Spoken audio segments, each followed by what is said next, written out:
Hey, Sam. How are you?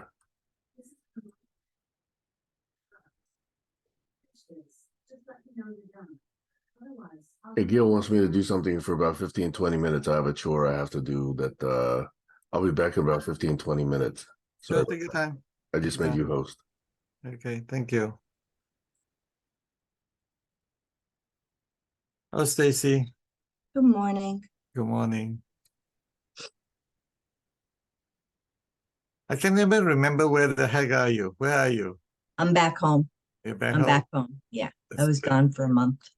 Okay, that's good. What did I miss Sam just saying? A lot of technical. When you're not around, we are so digital.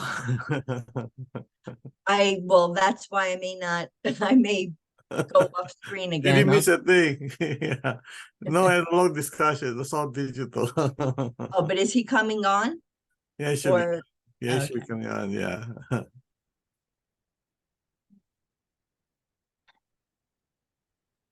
See, the way I think about spiritual, if I may, I think of the pilot flying. You have no traffic light, you know traffic jam, you have don't have to deal with whatever the pothole on the road. You just think about it. It's so nice and easy, spiritual. It's like the light, Whereas the scientific world is like we got stuck here, we got stuck there, we got stuck there.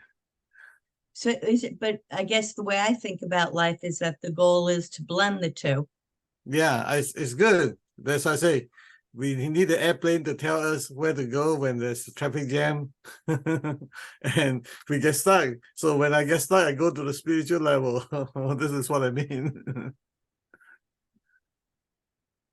Sometimes I call it meta level. Sometimes I call it spiritual level. So okay, let's go to the spiritual level and see what the spirit tell us.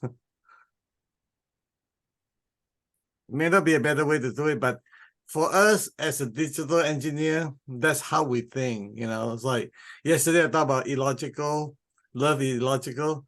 See, this is how we process this. I mean, imagine that you have no knife in the house, you have no cleaver, you don't have nothing. All you do is put processor. How could you chop up a vegetable? You have to chop it with whatever you got. So the way we think is digital. It's like yes, no, black and white. We have no gray area. We have no colorful pictures. So you just put your finger on why it's both sometimes uncomfortable for me to come here. Yeah. And other times I feel it's important for me to come here. I know, of course. You play a very important role, so it's like my so as I say. Well, thank you for that. Yeah, so don't think of like I was thinking of how to explain to you yesterday about love is not logical in the way that we process things. Love is not logical. Think of like, okay, so the simplest way I would say is more tangible way. When you're flying, your feet is not supposed to touch the ground. If your feet you touch the ground, that means you're not flying. So the way we think about it is that, how do we know we're not flying? With our feet is on the ground. That's how we think about it. Yeah, I really do understand that. But if we always do what we've always done, we'll always get what we've always gotten. And I'm not happy with that. Yeah. No, so I'm saying that's how I reduce all the thing that because love is such a big subject. I say the way I think about it is that when I'm logical, I'm not loving. Well, and that's I don't like using the word love, and that's why I had before you came on, I had tried to shift it a little bit because to me, attention, yeah. And what's nice about attention is you can really look at it and you can see how, in a way, it rivals money in the sense that it can be just as much of an incentive. Yep. In our world, I think it's working in a bad way. Like yep. it drives me crazy that we have influencers. Yeah. Where now I even saw somebody that I once looked at as a spiritual writer. Right. And he has these Facebook ads teaching you how to be an influencer. And it makes me sick. It really makes me sick. It's all about this. And what is money? I mean, yeah, I know. Pay the bills, so you're not homeless and all that stuff. Anyway, the way I think about it, attention is a scarce resources, is really do because attention is, I mean, we have so much, I mean, like right now, I'm paying attention to you. I cannot pay attention to anything else. So for me to pay attention to you, I must love you, I must care about you, I must want to talk to you, I have something to gain from you, I think, I hope, or There's whatever. something. Yeah, something. There's So that's why something. I'm taking my attention from somewhere else and bringing it here. So that's my limited attention, that I can only have one attention at a time, right? So when I give Well, I unreasonable don't know about, attention, is that true? I don't know that it's necessarily true that you can only pay attention to one thing at a time, that's how I but you do operate. have to moderate. Yeah, this is how I operate. That's how I operate. How many kids do you have? I have two kids. I have a boy and a girl, and I have two grandsons. Do you only love one at a time? Yep, Really? yep. Wow. Now Okay. there are two different things. When you split it down to the very nanosecond, I only pay attention to my son and take care of my son. I switch back to my daughter and take care of my daughter at the same time. I switch it back and forth very quickly, but I cannot give attention to both at the same time. That's interesting. So think of this way. Think of like you have a cup of coffee and a cup of tea. You can only sip coffee, but if you do it so fast like Superman does, you can drink coffee and tea at the same time. But it's actually, if you chunk it down to the really nanosecond time frame, I catch myself doing that because I thought that I pay attention to both of them at the same time. When they're sitting together, when they're on the same chair, yes, I can do it when they're physically together. But if they're on, one is in Washington State, the other one is in San Jose, I can only pay attention to when I'm talking to Anthony, when my son, or say I talk about the sister Christina, but I cannot like talk both of them at the same time. So I can group them together when they're physically together, but in terms of attention, yeah. Be interesting to know how many. I mean, that sounds like an engineering type of trait. I mean, I know everybody's not like that. I mean, you can do is you can have you have two yellow sticker, right? And then you try to write two words. One is love and the other one is, I don't know what you want to use. So it's like they like something, and you try to give attention to two pieces of paper. You catch yourself like, I give attention to this one, I try to get a meaning of it, and then before I switch it over. And I switch it over, I come back and forth. Might try to blend them together. But when you blend it together, it's actually superimposed, if I may use the word superimpose. I mean, it's not important. People don't think like the way I think, but well, I think it's different thinking styles. I mean, Yeah. what you're telling me, I hear what you're saying. It's not like the way I think, but I hear that that's the way you operate. It's interesting. We're different. Yeah, that's what I say. I was one of my best friends told my daughter that your daddy is the most logical thinker in the world. It drives me crazy. Because whenever I see the facts, I see the engineering, I see, tangible stuff. And I see that what works, what doesn't work. And my way of saying is that if I have a key in my hand, then I say, okay, which lock can I unlock? Instead of like how beautiful this key is. Okay, I'm not sure I see the connection between the two different things, but I mean, so think of this as like, so the way that people think would be like, is this the right key? Will be what they say. For me, is I zoom in on the teeth of the key. They say which one will fit, which law will work on, or something along that. Again, I'm very logical, so I say do this, and then I say thank you. Instead, I say thank you, and then do this. That's how I catch myself. Again, like what most likely people say thank you so much for coming here. As I know, oh, you do what you're supposed to do, and then okay, you need to do this, and then thank you for showing up. I mean, this is how I think. Again, nothing good, nothing bad. You just have to remember to say thank you, before I finish the conversation. So like, sort of like I eat dessert at the dinner table first. Like this is how it works. Think of it that way. So I think of the spiritual after I think of the same work, and then okay, so it's like this is what I tell my kids also. It's like you need to work 99% of the time and let the universe do the last 1%. And I've catch a lot of my friends who say, trust the universe, you'll be fine. It's like no, it doesn't work that way for me. Did I confuse you?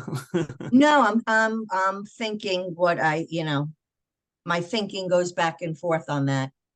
Um, again, I think it's a combination. I mean, I do put more, whatever the universe is going to throw at me, I'm the one that has to respond to it. So, Yeah.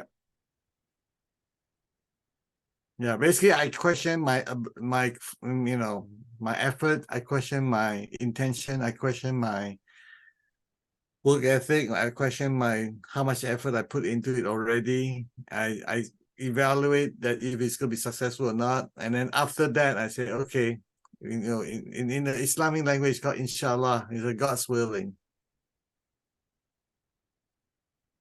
see, I think for me, I'm a little bit more, that's where I look more at myself. So, yeah, I don't know that I could explain it into words, but I think that it takes a while if there's a problem. It takes a while before I can really hone in on what is it that my behavior or my energy or whatever you want to call it, what is it that I'm signaling that's making the universe reflect back something to me? It's not always, I'm not always in that space where I see that right away. And go ahead. Would you use the word my beingness invite the universe respond? Yes, Okay, that thank works. you. Yeah, I thank think you. that works.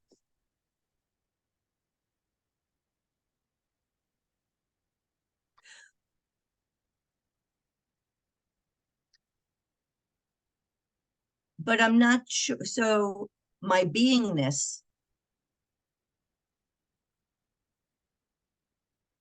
I'm trying to think. So where do you put the role of emotions in your beingness? At the end, not at the beginning. Oh, so for me, it's all blended. I know. I don't It's blend not it. in the end or the beginning. I do put It's it. all blended. I at least that's why I say I'm logical first and then emotional last. So that's So engineering. I'm not That's either engineering. or, I'm both. Yeah, engineering. We build the bridge. We want to make sure the bridge can handle the weight.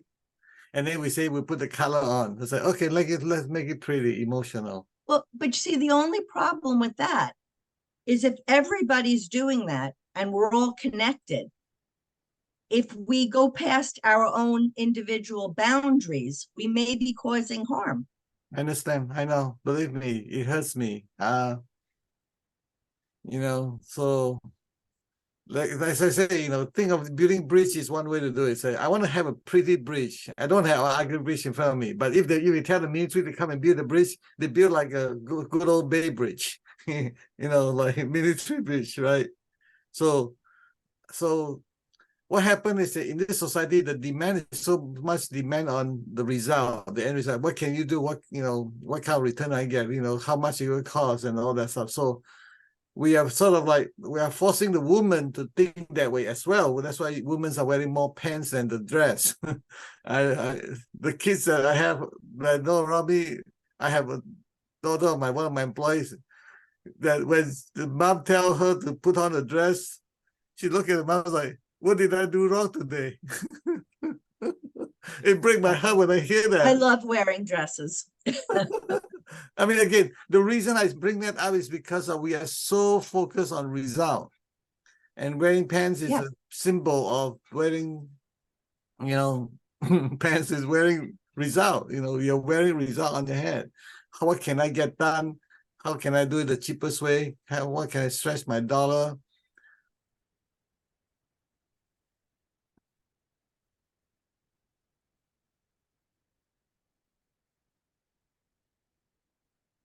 I don't see that as all results because I'm like, I mean, so half the qualities you say, I think, oh, I have those qualities, but you're putting them in a lump of things that I don't have. Yeah.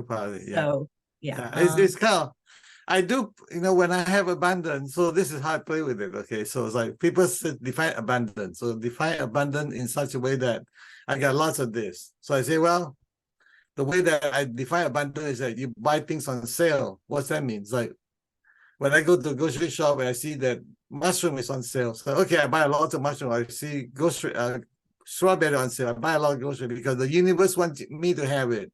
The universe produces a lot of it and they put it on sale, so I put on it. So I define abundant reverse manner. Instead of like, I want to have, oh, there's only few strawberry, it's not in the season right now, but I want to have a lot of strawberry, so I'm going to have a lot of money to buy a lot of strawberry. I say no, it's flipping around. The universe gives us a lot of abundance of strawberry right now. It's on sale. That's why the universe wants us to enjoy strawberry at this moment, instead of like we have to fly them in from wherever. That's not the abundant thinking. So the way I think is like, okay, how could I be with the universe in such a way that I don't have to fight it. I don't have to work very hard for it. It's there already because it's given. But you could just as easily think, oh, wow, the universe is sending strawberries to all these people around me that can't afford it. So now they can afford it. Yeah, that too. I love it. I love it. I mean, again, I guess it comes down to one thing and one thing only. Is like, I see the gift in every situation, or I try to see the gift in every situation. And when you see the gift in every situation, then your mindset is in the situation to explain why there's a gift. For example, somebody cursed at me. I see that as a gift. Why? Because he or she pay so much attention to me that have the audacity, and it's so important that you're willing to take the risk of me punching the face and curse at me or something along Well, that line. that goes back to attention being love. Yeah, that's right. It is. I mean, think of this way: who would dare or who would love you so much that they're willing to curse at you because you did something really bad or something along that line? And for me, I see love in it. People say, well, how you won't get mad? I say, why should I get mad? I say, if there are 10,000 people that curse at me, that means that 10,000 people love me. I'm not inviting them to do it just because for the sake of doing it. I'm just doing it. They really care. They pay attention. They think about me deeply, and they have enough attention that they give me all the attention. You know, another way of thinking about that.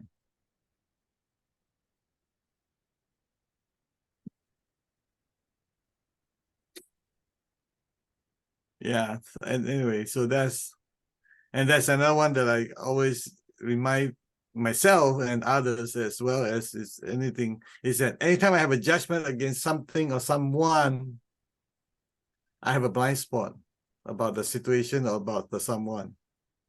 Right. And I think that, to me, that's what's more interesting, because then I need to find out why they're bugging me so much. That's but right. again, it's about going back inside to me. That's instead right. of, reaching out. You got it right there. I'm so glad you're the very first one that when I say something, you totally be with me with that statement. I have a hard time explaining to people. It's like, what do you mean blind spot? What do you mean I don't have blind spot? It's like, okay, yeah, that you have a blind spot. As soon as you realize you don't have blind spot, you have a blind spot. But this is exactly why I think we need to be in small groups of trusted people. Yep. Where we can help each other, like, what's over here? Yeah. What's over here? And it doesn't feel like an attack. Yeah. It feels like teamwork. Yeah. Like, oh yeah. And that's like, for me, it's always been very helpful to hear other people's stories, because especially when they're being like vulnerable and honest, because I might pick something up hearing them talk that I'm like, oh, that's why I felt that way. Or I never thought about it that way. But it's in a loving environment, as opposed to when somebody's attacking you and telling you what you don't see. Yeah.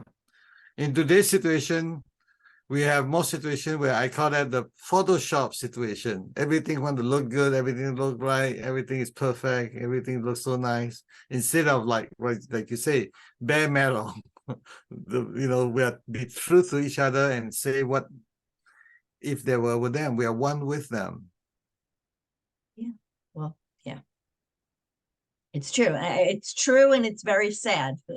And it goes back to why I won't call it very sad, see if I may. I won't call it very sad. I say they're precious. They are precious because they are rare. They are rare because they're precious. What's the they?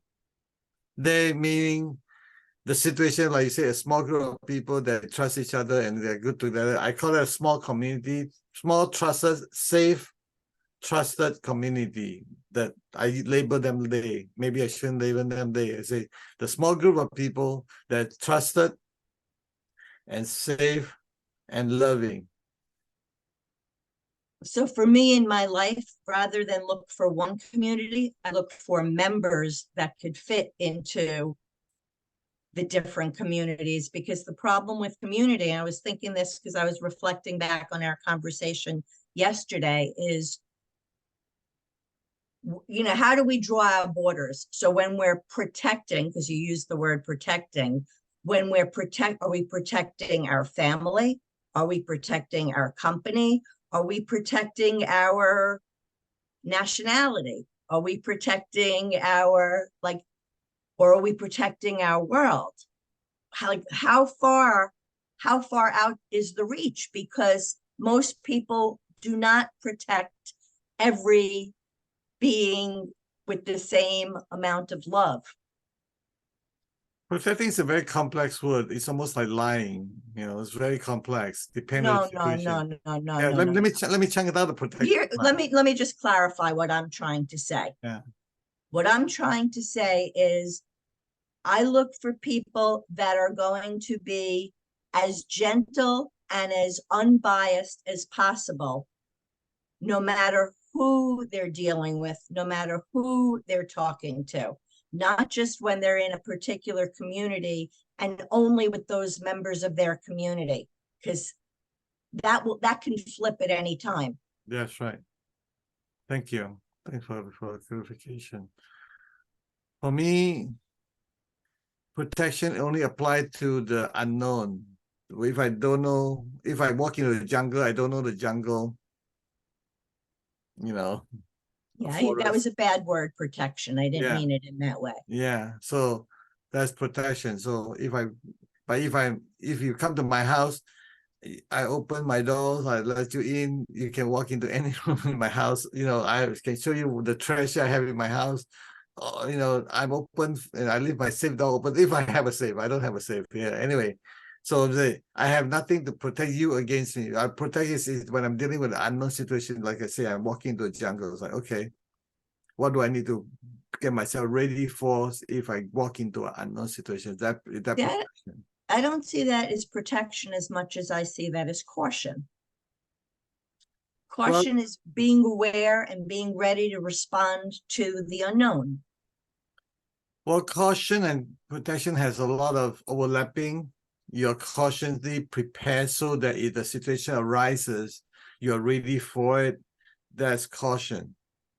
Right, but protection somehow sounds like you're trying to change something that's going to happen, and you're going to stop that from happening, whatever that might be. So let's chunk down the word protection. So if you need protection, what would their protection? So like like for example, it's like safe sex is a protection. That's no doubt about it. No, that's, well, it might be caution. I don't know. That's what they call protection. I don't know. That was used a lot in the safe sex scenario, right? So like,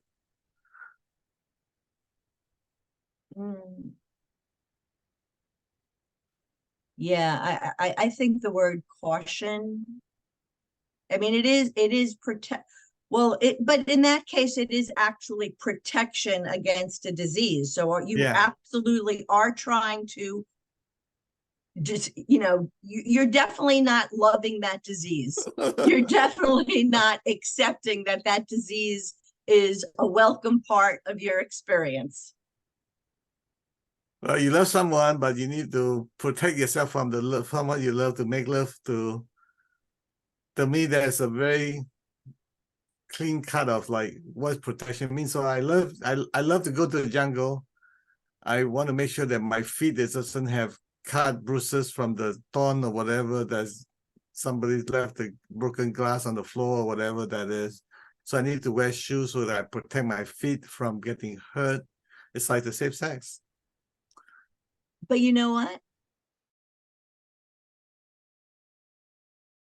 about still it. can get you still can get hurt in the jungle, and you still can get a sexually Disease. transmitted disease. Yeah, But I know. anyway, I thought that Sam said we had a topic for today. Yeah, I know. I'm waiting for He anybody to bring a topic. disappeared, and he's going to come back and he's going to say, well, I've been in the background and I've been taking notes of who's been interrupting. And I love that. Outside external calibration is the most accurate calibration, so that I don't get my ego going. Sam, are you coming back? He's working on something. That's why he said for 15 or 20 minutes. He's Oh, working is that past 30 is that minutes. what he said before I came on? That's what Yeah. I was asking. Yeah, 15, Okay. 20 minutes is what he said, but it's 25 minutes already. So he have And I wonder what happened to Barry. big heavy wind, rain, what do you call that? Hurricane near his house. Yeah. Really? I pray for him to make sure he's okay. So it's very near his house. I would say maybe 50 sure miles he's- away. Yeah, it's an He's northeast. inside. He's fine. Yeah, northeast.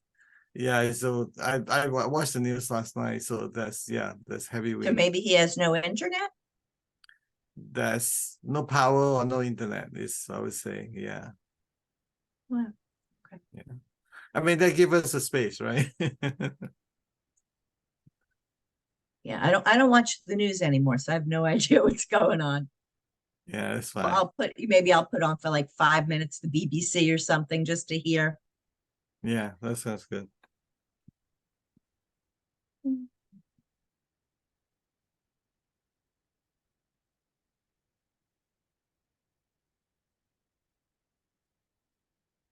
Yesterday was a topic. I was doing some research this morning, paradigm shift. When Joshua was talking about paradigm shift for driverless car to see the green light. It's like, for me, it was like, okay, it's because we have all the data in the world that prove to you that you need to, go when there's a green light. So it's like, it's data driven. We call that extrapolate the data. So because you see tens of thousands or millions of data, that green light is a thing to do, is to go forward. So I call that extrapolation, not a paradigm shift. But I did some work on the AI this morning. It's like, is driverless car seeing a green light and go is a paradigm shift? You know what it tells me? What? In the technical sense, in the very specific sense, it's not a paradigm shift because you're using data engineering tasks. So but if you look at the big picture, it's a paradigm shift because we don't have that before, and now that we have. So again, talk about enjoying the driverless car, what you call technology, so that we no longer have to pay attention to the traffic light anymore. Before, you to pay attention to the traffic light as you were driving. Now you don't need to do because it will drive itself. That's a paradigm shift. Yeah, and I keep thinking what a nice shift it would be if we just didn't need cars anymore. Yeah. Oh, that's that's what really gets me, because I've heard for so many years about the oil companies and saving the planet, and again this idea about different kind of cars instead of changing our environment to not need cars as much. It's so counterintuitive. The solutions are just, they're part of a wheel. They're part of a wheel. And with the money involved, it's very hard to see from outside of that. I couldn't agree with you more, Stacey. You know what happened? Last 40 years, I'm doing the business. My house is 0.5 miles away from my office. Yeah, well, now that I'm living where I'm living, I hardly use my car, and it's so exciting. Like, I love not having to use my car. And I think, when COVID first started, I think that's what illustrated a lot of really positive things. Yeah. But again, because there's money involved, those are not the solutions that we're all getting behind. And that's what's Yeah. And it's the same thing go with food that we have also. The food need to be trucking from a different state, different country, flying from different state, different country. and the expensive food like meat, we get promoted, advertising, look colorful and all that. The veggie, where it's cheap, you can grow on the ground in front yard, in the backyard, in the side yard, doesn't get advertising because there's no money in it. So again, it's at the same time also because of the money involved. Now we enable the poor country to be able to have some commerce with us. But from my perspective, it's like I grew up in a very tiny village where we farm the land and we eat from it. We don't even know that this fancy kiwi food existed. We don't even know that, but because you fly in and advertising and look so fancy, and it's like, this is a funny thing that my teacher told me when I was in Malaysia, was like, you will love all the imported fruits now, but when you go over to a different country like United States, you will love the imported fruit from Malaysia. Like, she's so right on. I ate my first fig. I had never tasted a fig in North Carolina. One of my friends' friends brought them over from her garden. Delicious. I never had one before. Yeah, figs, beautiful. It's so sweet. It's when they're ripe perfectly, they're soft. It's like literally put honey in your mouth. It was so, I mean, I've had fig Newtons. That was the closest. This was so delicious. Yeah, I have one right here. I can just go pluck it. Yeah. Yeah, I have no place to grow anything, which is sad. Yeah, don't go fig. I tell you, there's so many of them, and they drop on the floor and they're yucky. It attracts ants because they're so sweet. I love my neighbors to have it. Yeah. One of my property have 2 fig trees. Nice. They're like, oh, so much of it. It's one of my favorite fruit, of course, no question about it. Well, that's good. Yeah. But she makes a lot of jam out of it. Yeah. We try, it's you can have a lot of jam. Yeah. The tricky part of fig is that some of them, they're up in the top of the tree and try to get it. Otherwise, you drop on the ground and it come. So anyway, it's a chore. You should keep a see fig tree, they're all over the floor. Well, I think the figure is 40% of all food is wasted. Yeah. 40. That's huge. Yeah, and of course there are people that go hungry, there are people that all that stuff. So it's about how do you transfer those wasted food to the people. So it's like, the simple one is this: all the restaurant and all the sandwich shop and all the cafe, at night they throw away food because the leftover. Okay, so what do you do with that? I mean, there's a lot of organizations try to do it, and because I haven't seen a very successful one yet. Like, you go around the neighborhood to pick up leftover food from the restaurant, from the whatever the thing is, or grocery shop, and you recycle them. I starting to see more activity on that subject because if somebody have the money to have bankroll the labor instead of just volunteer work without money is tough because I call it the leaking bucket. Our cost of living is so high that anything to do volunteer, so unless you want the homeless people to volunteer, like that makes no sense. Like, right. Yeah, so that's an equation that's pretty hard to fix. I was thinking after we were talking yesterday, and I was talking about, like the cashier jobs and things like that no longer being around. And, Josh was saying how great it was that this kind of crappy labor could be done by machines. I was thinking that there really isn't. What about people that want to work because they need to work? No, I'm not even talking about for money. Maybe they need a little bit of money, $20 an hour, let's say. Maybe they need some money. So they're not highly skilled, but they want to feel good about being able to go to work, and they're not skilled. Maybe they want to go and work in a supermarket just because they need to get out. Not only That's that, it's a complex question. So even the consumer need to see this cashier so that they can interact. Otherwise, that's the only person they talk to the whole day or all week. Well, but I'm not even talking about the consumer now. Because I'm still stuck on this fact of 270 times. So, okay, the average CEO salary is only $800,000. I'm not going to go crazy over that. But the ones that are making in the millions I mean, I think that why shouldn't the pressure be on the large corporations to create certain jobs that are well paid, but more social jobs? I mean, that has to be important too. I know it hasn't been part of our history, but maybe it needs to be. Yeah, it's a complex question. You have looked at it so many different levels. So one of the biggest thing remember Orchard Supply hardware store?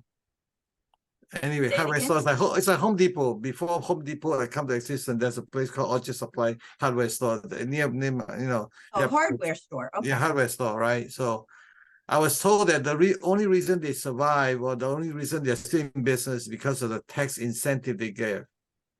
So remember, a lot of things that, like farmers, like car manufacturers, they get a lot of subsidy from government, and the subsidy affected also what I call structure create behavior. The behavior of the corporation is being directly influenced by the government policy. The government policy is influenced by the lobbies. The lobbies is influenced by how much money you're going to make, and it's the cycle, the vicious cycle. I don't want to call it contamination. So this is a perfect example because I do hear what you're saying. So I read that so Walmart has the largest number of employees that get SNAP supplements. And Walmart actually gets an incentive for hiring those people, which I understand where the idea might have come from, but I also see where there's a problem. Yeah. It could be fixed, not wiping the whole thing out. That's right. And that's the problem. What happens is it's something is either good or bad, one side or the other side. No, there's some good parts to that idea. You just have to tweak it. But there's nobody that's not driven by a lobbyist who's in there making those corrections so that things actually work the way they're meant to work. It's good for a company to be incentivized to hire people at a lower economic, level. It gives, to want to incentivize them to have jobs for these people. Right. But then there has to be some mechanism whereby they're also incentivized to help raise them. I mean, again, I'm going to switch a little bit because one of the things that really bothers me is the internship program, where you get to have free labor from someone who needs experience for a year or whatever. I understand why that could be good, but then that company should be required to have to hire a certain number of those people or give back to some sort of other pool, because otherwise it's just a gimmick where they're getting free labor and it's just wrong. I don't know how else to say it. It's wrong. Again, it's all driven by the incentive of the money making. So, for example, the recycle. If we remember, we throw away the bottle, we throw away the empty can. But now, because the incentive of collecting money, those recyclable material, we get paid for it. So therefore, that's the industry that deal with that. So fixing the. And you know that it's against the law to go and take recycle. If you're a regular person, it's against the law if you go into the recycling cans and you take them. Yeah. Again, remember I told you there's a structure that create the behavior. We change the structure, the behavior will come around. So because like we talk about, if there's money to be made so that they can fix this structure, like lobbyists, how does lobbyists exist? Because they get paid big money and they have the authority and the position, they will ask congressmen or they are the ex whatever lobbyists before they know what they're doing, and they get incentivized by the money they made, and therefore they can go in and fix the structure. Once the structure is fixed, the rest of the behavior will come around with it. Except unless we add other values for measurement. If the only value of measurement is money, then no, nothing is ever going to change. There have to be other values that get measured as well. And I think that's I mean, I think within the tax code, that could be done, Yeah. but not by the minds that are doing it there, by outside minds that come together, put together a plan, and then present it, and then push for it. Well, that sounds like a good idea for someone to want to be able to do it. I would support them. Well, there needs to be conversations like this. Yeah, There need, definitely. I mean, I'm sure there's a lot of conversation out there already. but I'm not in them. I wish I mean, that's what I love those kind of conversations. All right. You know, that's what I wish I was part of. Hi, how are you? He's in the house. Night time.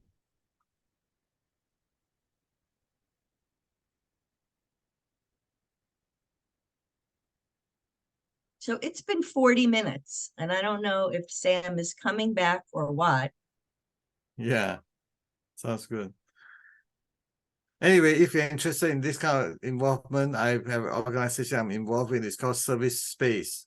Service Space. So anyway, you can go to the website and check them out, and there's a lot of activity in there. Like what? Like, can you say more? Wait, Service, like the service you perceive. Space, SPACE. followed by a .com? Yeah. Yeah. If you Google Service Space, it'll give you exactly where to go. Okay. And what can you say more about what's there? It's all about service, all about like what you're talking about, you know, change mindset, volunteer work, how do we create, and you want to be the leader there. There's a lot of volunteer involved in the organization. Think of it like a platform where all the like-minded people want to help for the greater goods, and then they come together to help each other so that they can create a greater goods.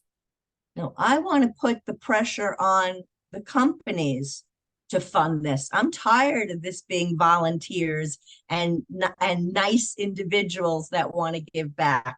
Right. That's the paradigm shift that I want to see change. So the way I think about it is that if you want to change something, it's good. But if that 10,000 people want to change, it's better. You know, so that you need to have that's what I call a community. You need to build a community that, you know, the platform that, like, what do we call that?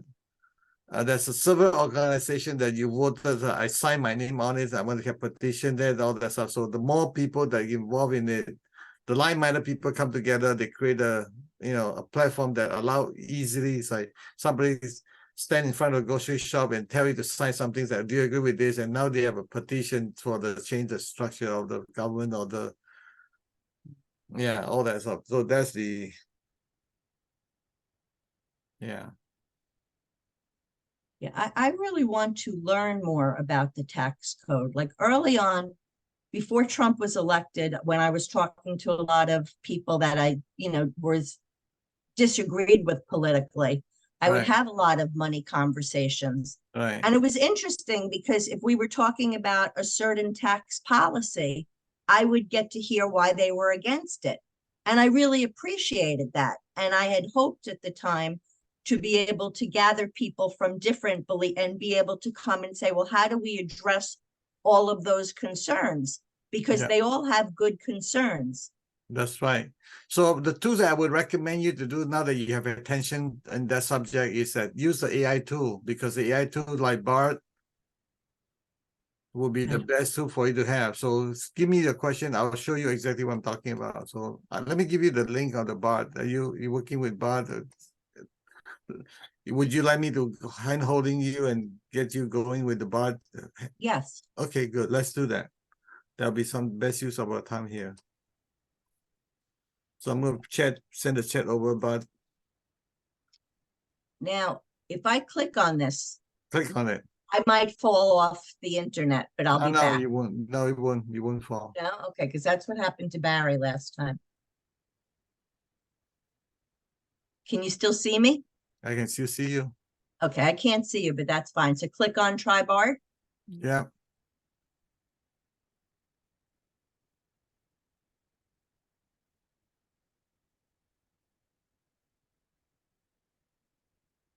Okay, I agreed. Opt in.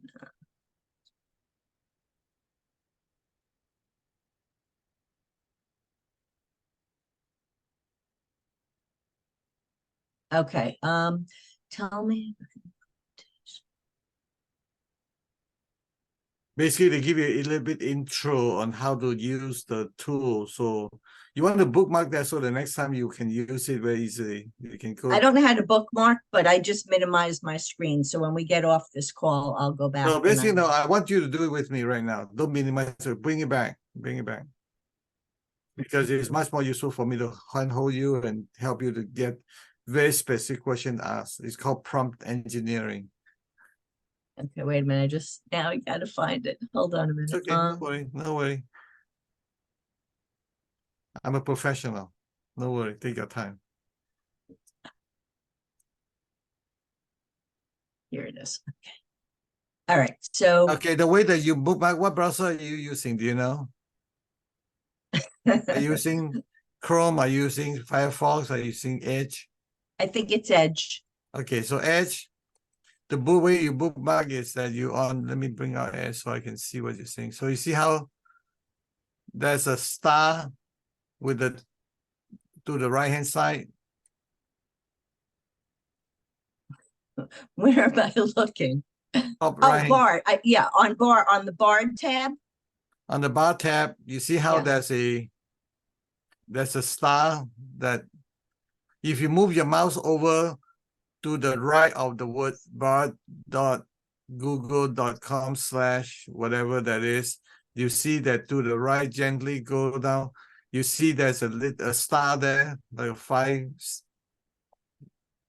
No. star. No. What I see is if I go to the top of my screen, Mhm. it says to the left of the word Bard is a diamond, two diamonds, a big diamond and a small diamond. Okay, to the right. To the right, there's Mhm. nothing.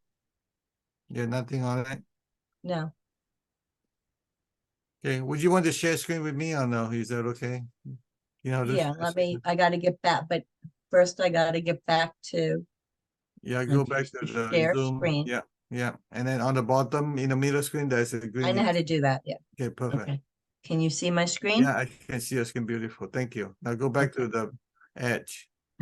That might not be as easy. Oh, you see on the Zoom, right next to the Zoom, to the left of the Zoom, there's a globe. Oh, when you say the left of the Zoom, you mean this thing? On the bottom, down on the bottom, on the very bottom line. Yeah, you see on the left right there. Yep, yeah, click on it. Yep, that's where it is. I'm Bart. Okay, so you see on the right, top right hand corner where the S and there's a green little thing. You see there's a star right there? Top right. You know what? I think your picture is covering it. Hold on a minute. I think maybe No. Yeah, no. yeah, you're right. Maybe you're right. Okay, higher. Move your mouse higher. Yeah, right next to okay, so half an inch over to the right. Yeah, Oh, this star. This yeah, star. yeah. See how I say the bookmark this thing here? Yeah, Yes. say done. Okay. Now you All right. bookmark it. Now so Okay. that's how you bookmark it. That's the star. Okay. I give you the star. I like you. So next time I come to you. Okay. So now here's my question. Let me So just ask a get. question. So answer your prompt here. So it's like, okay.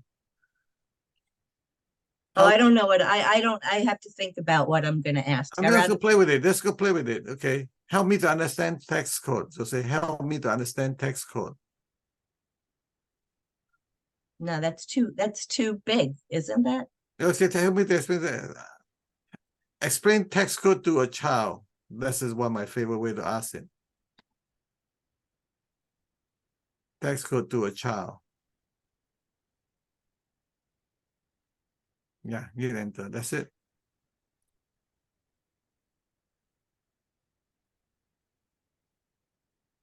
Yeah.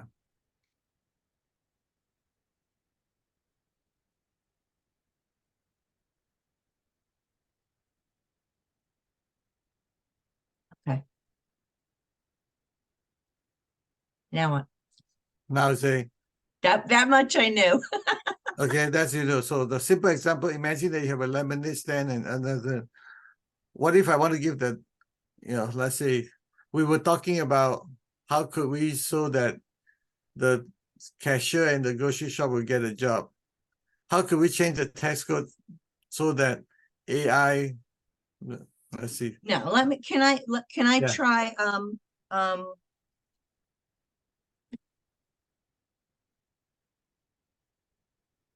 why isn't it typing in? Hold on. You need to move it there. You click it. Yeah.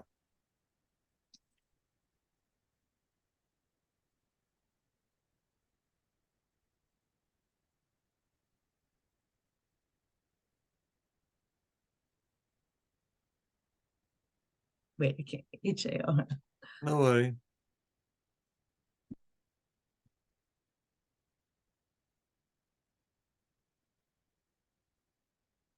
Yeah. Beautiful.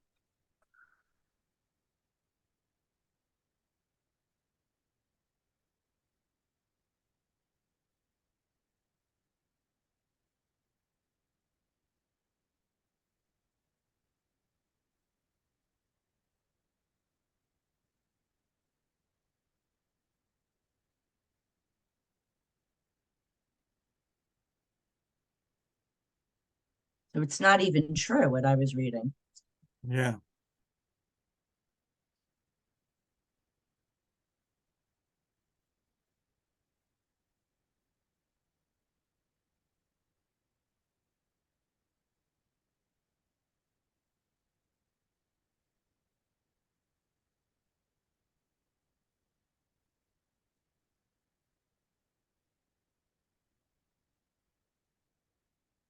Well, it's definitely good to, well, I don't know if it's definitely good. I would think, so how do we know? This is what's so confusing. Like now I'm learning that something that I thought was real or true isn't true. Yeah. Okay. There are three things I want you to be aware of it. Nothing is perfectly accurate. So if you and me make a generalized statement, the generalized statement, there's some exception in that generalized statement. So even with BART, with multi-billion dollars worth of technology behind it, it's only 95% accurate. I want you to remember that always. They're always 95% accurate. And if you find facts that contradict what they just tell you, you can debunk it. You can say, here, how about this? And or can you explain to me this so that you let the software resolve the conflict. You know what I'm saying? So because the software is not perfect. So No, I understand, but with so much misinformation on the internet, I'm trying, it's like it's making me wonder how will I really be able to tell?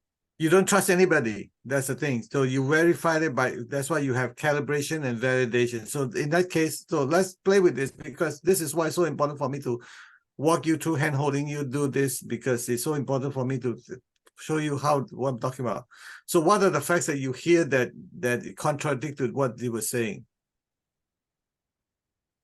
I heard that they get a tax break. Type it in. I heard that.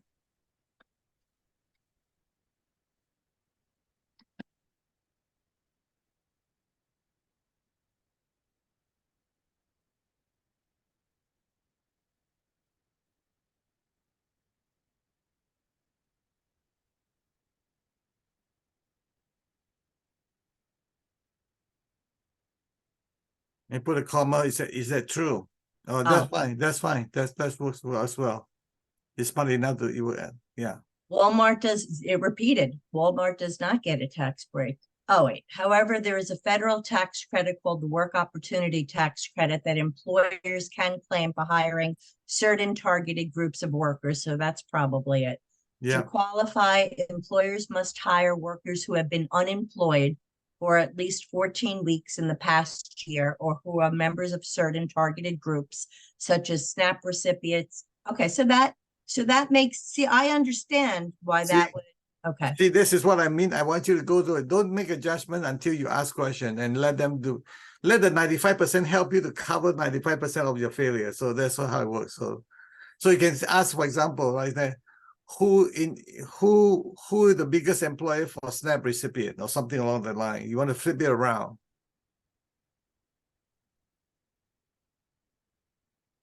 And they're only getting 40% on the first 6,000. So that's fair.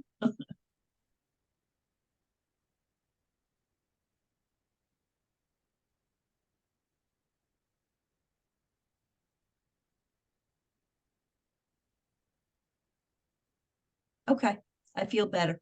Thank you. I'm so happy Thank that I you. can use my engineering mind to help the spiritual to be enlightened.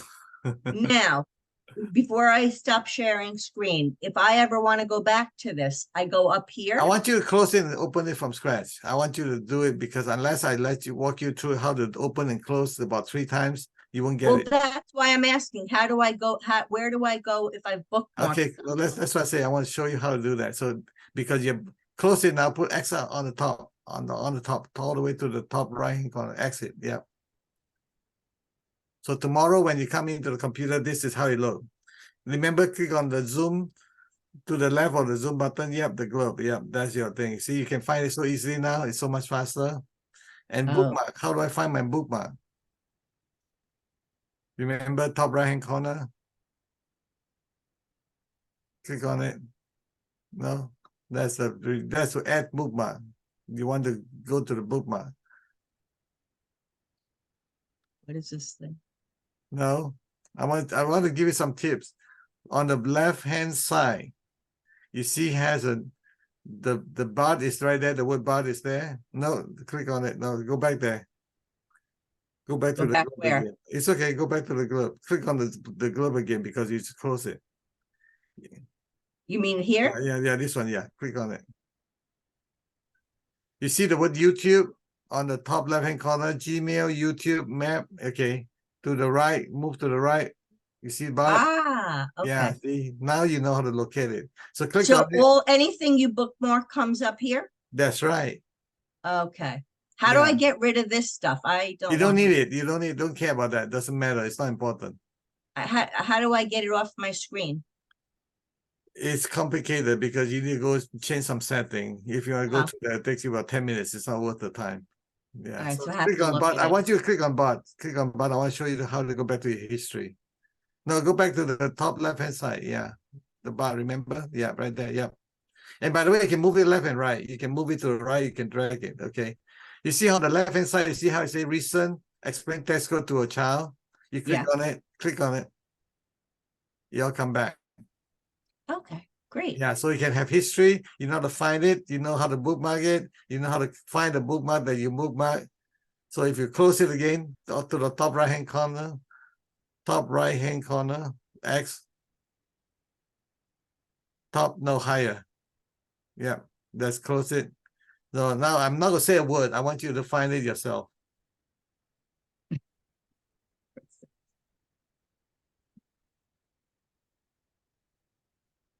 Wait, that's not the screen I want. It's okay. This is not what I want. Hold on. Okay, let's start over. Nope, you're using the wrong browser. I'm just giving you the tip. You need to click on the globe next to the zoom button, remember? Yep, that's right. Okay. And then where do you want to click on? And you want to bring back the history? How do you do that? Yay, you graduated. You got an A. Okay. You can ask any question you want, my dear. So All right. ask away. Thank you. Thank Yeah. you so much. You're welcome. It's a tool that they spend billion dollars and you're not using it. It's a total waste. I'm telling you, it's a very powerful tool. I want to make you, oh wait, let me get out of my screen share. Stop screen share. That's it. Okay. That's Okay. good. Good. You see, that was easy. That was fun, isn't it? Thank you. Oh, Thank you're you. welcome. Yeah. So now you can ask any question. By the way, whatever question you ask, they know who you are, and they know why you're asking questions. So be careful what you ask. Ooh, scary. I'm just telling you the part. So yeah, and you can also set up if you're interested. So, wait, so who's they? Google. You're using their tool. I mean, think of this way: you go to the grocery shop, buy grocery. They know who are you because you use a credit card. But if you pay cash, they won't know who you are, right? But if they have a security camera, they know who you are also. So same thing. So I'm just giving you some tips on the privacy thing so that I want you to be totally comfortable. The more you understand, the more you be comfortable with it, just like we talk about protection, right? No, I'm not asking that question, I'm Sam. asking you, I'm just letting you know. No, So- no, Sam Hahn put something in the chat. Yeah, so question, yeah. Yeah. If you ask that kind of question, they know exactly who you are and all that stuff. So, but there's a way to go around it. If you're interested to ask some very sensitive question, use your friend's computer. I let all my friends use my computer because I am so messed up that nobody cares.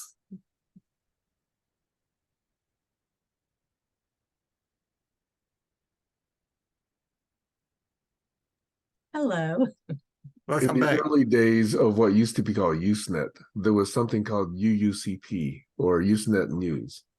And because people were aware that NSA or FBI or CIA would be tracking this kind of internet traffic, in the signature portion of every post, they would put bombs, drugs, CIA, NSA, FBI, every single keyword that could possibly trigger a sorry, gotta get rid of that phone call. Every single keyword that would trigger, some filter that would say, hey, let's put this person on a list.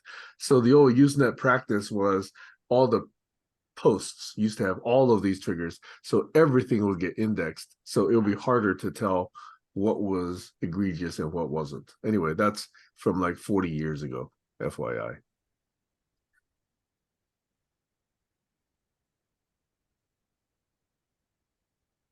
I am curious, where's our good friend, Dr. Barry Court? Bad weather. Very bad weather. Look at the weather in Boston. The weather affected the internet there? Power outage, internet. We don't know down. that. Wait, he's guessing. We don't know why Yeah. Barry's not here. Hurricane passed by Hurricane Lee. Did Josh make an appearance? No.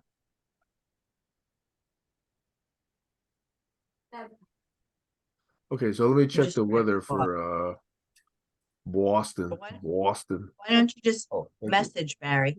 Hey, Gil Right. just made me a breakfast bagel sandwich. Where's mine?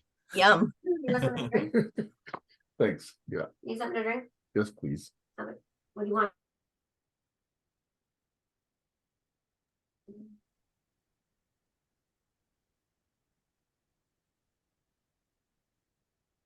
I thought I was checking. Oh, it's Boston says 22 degrees centigrade, few clouds, 57% humidity, winds only 4.63 kilometers per hour. Looks like a Yes, beautiful day. last night. Oh, last night. Okay. Maybe Yeah. he overslept. No. Let's see.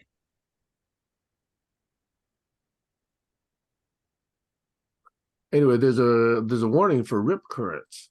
Yep. But the weather, I think the wind probably, I don't know, 80, 100 miles an hour last night.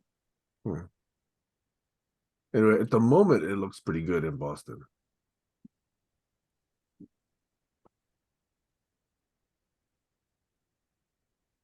Anyway, sorry, I was otherwise occupied, but I have returned. Good. So my intended topic, which was to double click on Barry's mind and ask him various questions, is not possible now, obviously. We can pretend to be Barry. We're going to channel our inner Barry. Hopefully you got some of the flavor of him because we've been spending so much time with him already. Yeah, I don't want to ever fool myself into thinking I understand Barry. Barry is a voluminous encyclopedia of really interesting thoughts and ideas and facts.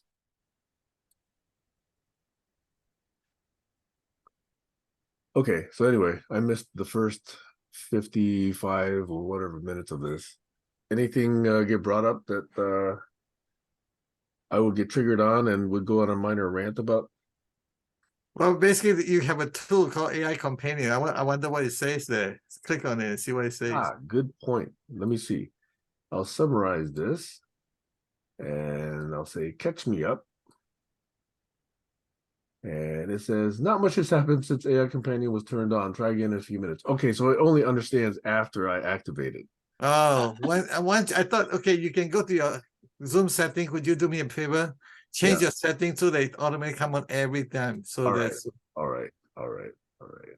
yeah. I just changed it on my organization. It's like makes no sense. General, where is the AI Companion setting? Control F and do AI space C. It's right in the middle of the page. It's 22 pages. Right now I'm in the general tab of settings. Yeah, and then Control F. Control F. And then AI space C. You see now? Nope. Okay. It's It's not. right after the caption. It's right almost in the middle of the screen. Let me try again. I must be in a different settings UI. You and my login and your login probably the same spot. AI Companion.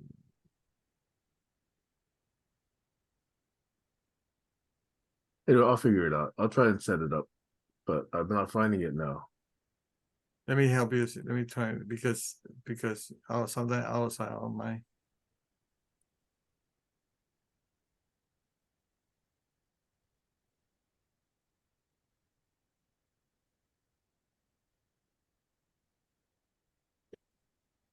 It's my action item are for me to try and set up the Air Companion. It means AI Companion, but it says Air Companion, and for Sam Chan to help me find the setting for it. So I actually noted the action item there that we were talking about. All right. So setting on the left hand side setting, right? Wait. See, I'm in the main interaction window now. I'm going to go back to my Zoom window. Yeah, go to Zoom window, click on setting on the left hand side, right underneath the clip beta. See, my settings is the gear icon in the upper right. No. Click on browser. You need to go to browser. You cannot change it on the app. You have to go to the browser. Type in Zoom. Log in the web browser to my Zoom account. Yeah, go to the Zoom account. Yeah, that's how you change it.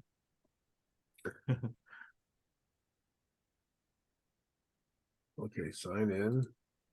This is probably boring, but no, let me. That's okay. It takes. You shared screen, it would be more fun. Yeah, share screen. Yeah, share screen.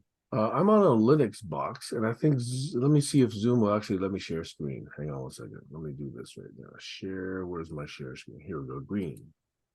Share screen. Use system window capture. Okay. Okay. Share. Are you seeing anything? Not Not yet. yet. Yeah, see, I tried this yesterday and I could not actually share anything yesterday. What is a Linux box? Stacy mentioned, hey, the CEO compensation was 272,000. It's actually much worse than that, I found. Really? Yeah. Yeah. So above 400, maybe above 700 now. Thank you very much. Okay. Wow. I got brought some coffee. You're all taken care of. My meds. He's trying to keep me alive. Okay. Anyway, look, my Linux UI doesn't seem to be able to share the screen. Okay, that's fine. Just to get it over with. So go to set browser.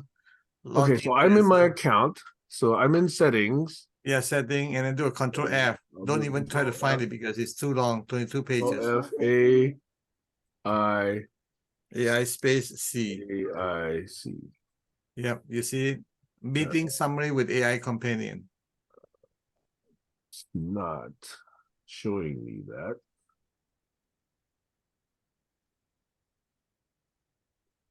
There's many instances of AIC. How about I share screen? Yeah, you can share screen. So the only AIC I see is my search term. Oh, in meeting advanced. Let's try that.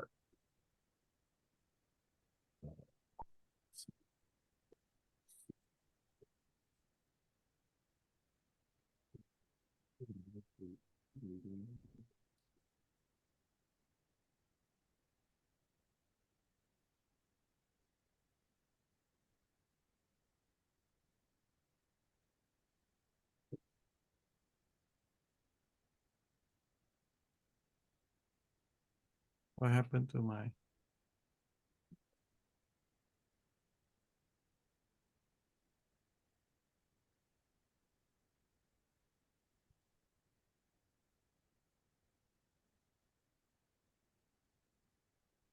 Zoom.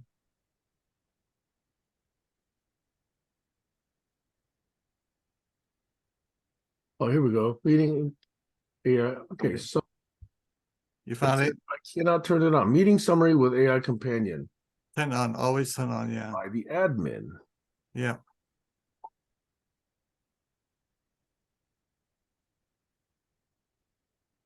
Allow users to ask AI companion questions about the meeting. Yes, that's turned on. Yeah. It is auto on. Just you want to make sure it's auto on the feature. Yeah, that is on, but there's a separate setting called meeting summary with AI companion, and that's turned off, and I cannot turn it on. Yeah.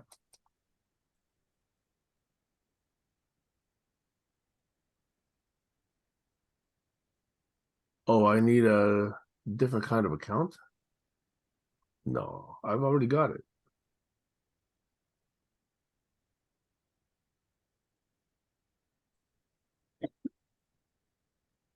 All right, anyway, I'll study this later.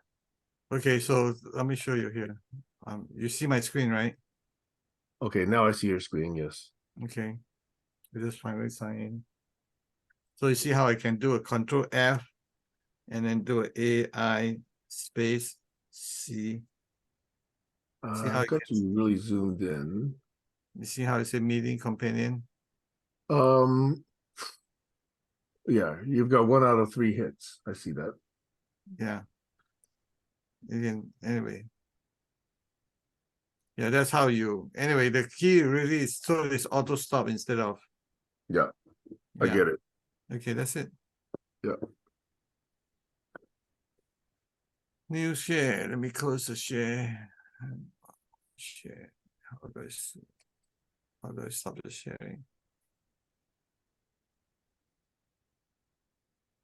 How do I stop the sharing?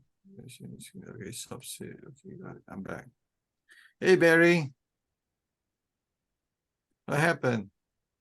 I had a difficult night last night, and then I was up this morning, but then I fell back to sleep to try to catch up on my sleep and realized, well, I woke up again just a minute ago. Did my text wake you? You texted me? Oh, I messaged you to see if you fell. Yeah. I Well, I thought was you fell asleep, asleep. so if I'm asleep, it doesn't do any good to message. Unless you ring the phone, I wouldn't. You'd have to ring my landline. Okay, the weather's okay. Yeah, we got by. The storm was so far out to sea that there was where I live inland a bit, 20 miles inland, there was essentially no effect. There was a little bit of gusty wind yesterday. I could tell, I could see occasional gusts, but it didn't rain. Not where I lived. Didn't rain here, and the sun was out. Well, it was overcast actually most of the morning. It was a non-event here where I am. Nice. Does your brain feel up to being picked? Because Sam wanted to pick it. Well, he can. I mean, I don't really know how well it's going to function today, but Do you feel okay? I think I'm okay now. I had an issue last night that disrupted my sleep most of the night. Health or? Yeah, it was a intestinal tract issue, which I think Sam is eating, so I won't describe it. Okay. Hope you feel better. I think I'm okay now. I'll know for sure in a day that everything's back to normal, but it was not normal last night. I'm good. You're okay right now. That's good. I think so, except for the fact that I'm catching up on lost sleep overnight. Mm. Take a nap when you're tired. If you know, that's the best strategy I think I found. Yeah, I mean, I woke up. I mean, my body clock. I woke up around 7 o'clock, which is the normal time I would have woken up anyway. But then, you know, and I was still a little lightheaded, so I lay down, and the next thing I know, it's 12 o'clock. That's good. That's good. Your body know how to take care of you. Well, that's the thing. You know, at one time I thought, is this a serious issue? Should I call 911 or ask, you know, to have someone do a wellness check? And I left the door unlocked just in case. But it looks like everything cleared itself up by, you know, normal body self-repair.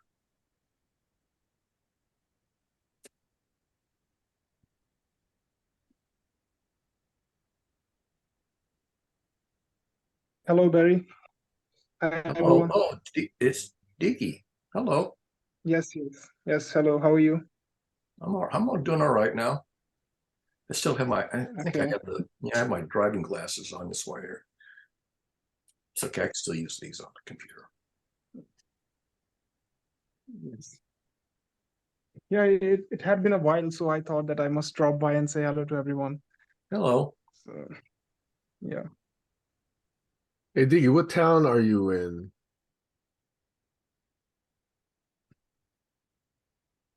Dig VJ, Yes, yes, yes. can you hear me? I had my guest lectures. Yeah, yeah, I can hear you. I had my guest lectures somewhere in a university. So those lectures were held on Saturdays. So now I'm done with them. So yeah, now I'm back What city? home, What city are you in? in Chandigarh. I'm in my home right now and in Pathankot, but I used to go to Chandigarh for those lectures. Fascinating. I'm going to be in Pune Yes. the first half of October. That's amazing. Actually, I'm applying for an institute called CSIR. It's a Central Institute for Research, Industrial Research.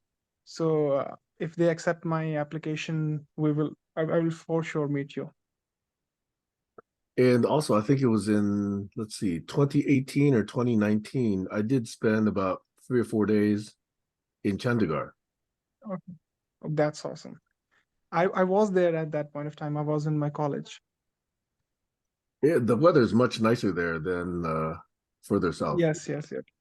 Exactly, exactly. And traffic is better too. It's like, Yeah, I think it's a very well planned city. And Chandigarh is one of the most, I would say, modernized cities. It was founded in like some 15 years ago, 50 years ago. So it has an amazing infrastructure. that's pretty new. Yep. Yeah, Well, because all of the cities are pretty old in India. I think they are functioning since 1,000 years. So yeah, and not much have been done about them. So yeah. yeah, I think that area of the world, including China and Tibet and others, have this history that people in the US find difficult to relate to. Yeah, exactly. I was in a bus on the way to Shaolin Village, maybe 15, 20 Okay. years ago. And we passed through Okay. they called it a small town. It was, I think, Zhengzhou. And they call it small because it was only 6 million people. And they said Yeah. it used to be the previous capital of China. And I said, when was previous? Because I'd already heard that Beijing was the capital of China. They said, oh, this is about 6,000 years ago.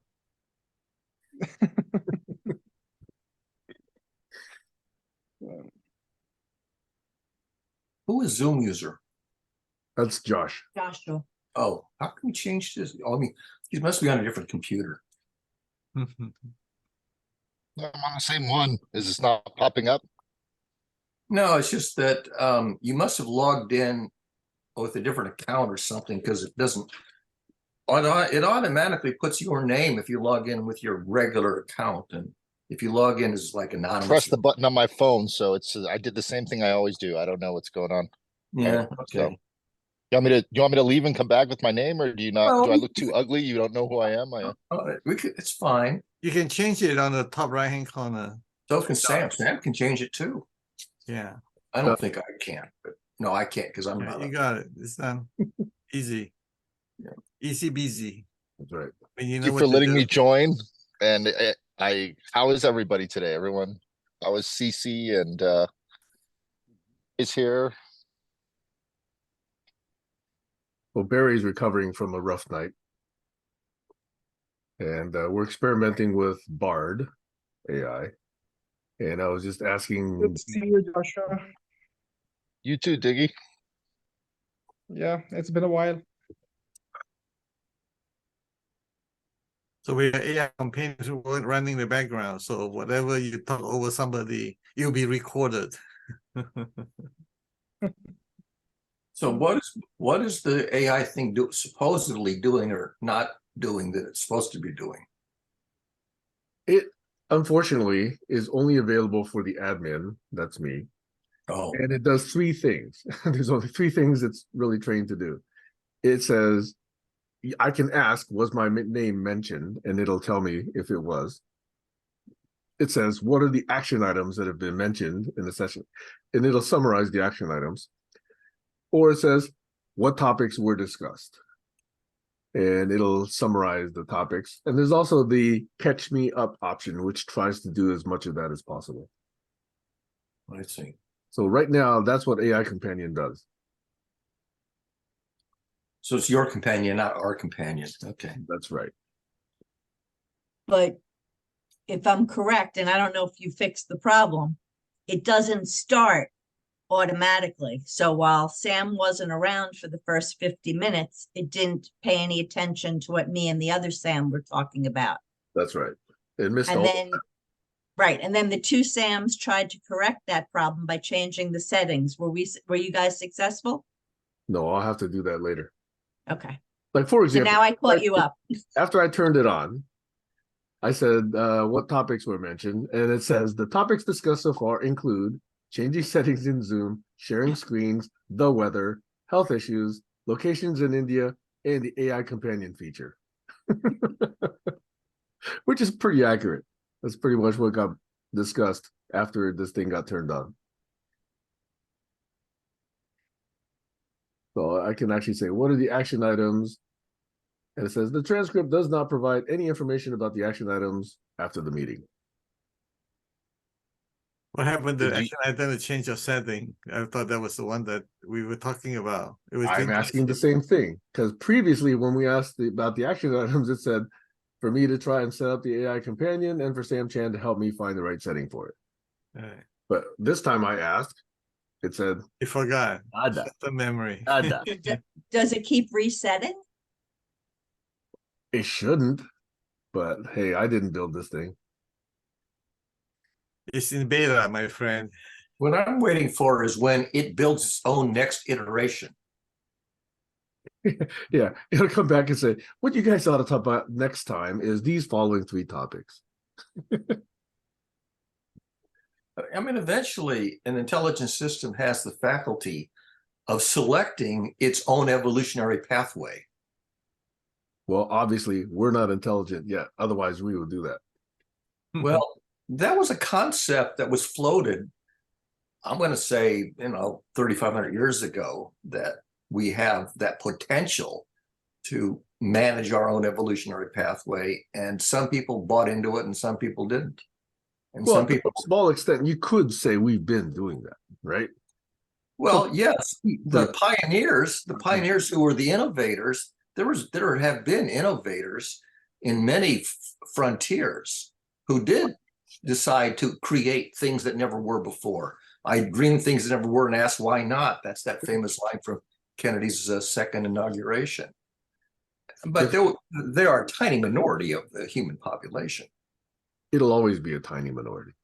Well, yes, unless the non-innovators go extinct because they don't innovate how to survive. Go ahead, Joshua. Hey, can you guys hear me? Yeah, now we can. Okay. I think that we're a tiny majority of the human population. Just this little Zoom call? Just yeah. Not well, I'm saying our lifestyle, our paradigm is a tiny majority of the population. Tiny minority. Tiny minority, and the Yeah. majority is not Yeah. speaking English. Yeah. I think Is not after I forget how many years you had to be, but at some point, if you were with the Bell system for a certain number of years, they would give you a little pin that said Telephone Pioneers of America. And for me, because I really was a pioneer in spirit and in function, when I got a little pin that actually said I was eligible to wear the Telephone Pioneers pin, that was sort of a milestone. I think you had to be, I don't know, it was 5 or 10 years in service or something like that. yeah, I guess what I'm trying to say, Bear, is I want to learn from the paradigm of all the other people in the world what they want. The ones that are not in power, but make up most of the population. Well, Jefferson would have suggested the pursuit of happiness is a high level aspiration. Well, we've got Sam Chan. Yeah, Sam Chan, China and India are represented here in Taiwan. I'm just saying, like, we have people in the room that represent most of the world. I represent Wichita, Kansas, born there because my grandparents and great parents got the hell out of the Pale of Settlement in Eastern Europe while the getting was good. I'm just saying I want to learn the history, like when Sam Han was talking about China. Oh yeah, it's only got 6 million people. It used to be something. It's now just teeny tiny. Like that kind of paradigm. I want to lean into that paradigm of, I spent all last week researching the lowest GDP countries in Africa, and I'm just really curious to know what's going to happen when the baby boomers in America and the Western world die out. Anyway, please, Sam, I'm going to be quiet. Well, if you asked, I'll take 1 minute and tell you one more story. I did my political science paper when I was at Stanford in my very last year because I had to get my general education done, right? So I took a political science class, and for the class, you had to write a thesis, a paper. So I spent 30 days, an entire month, researching some of the political history of Taiwan, which actually affected my parents. That's why I wanted to learn more about it.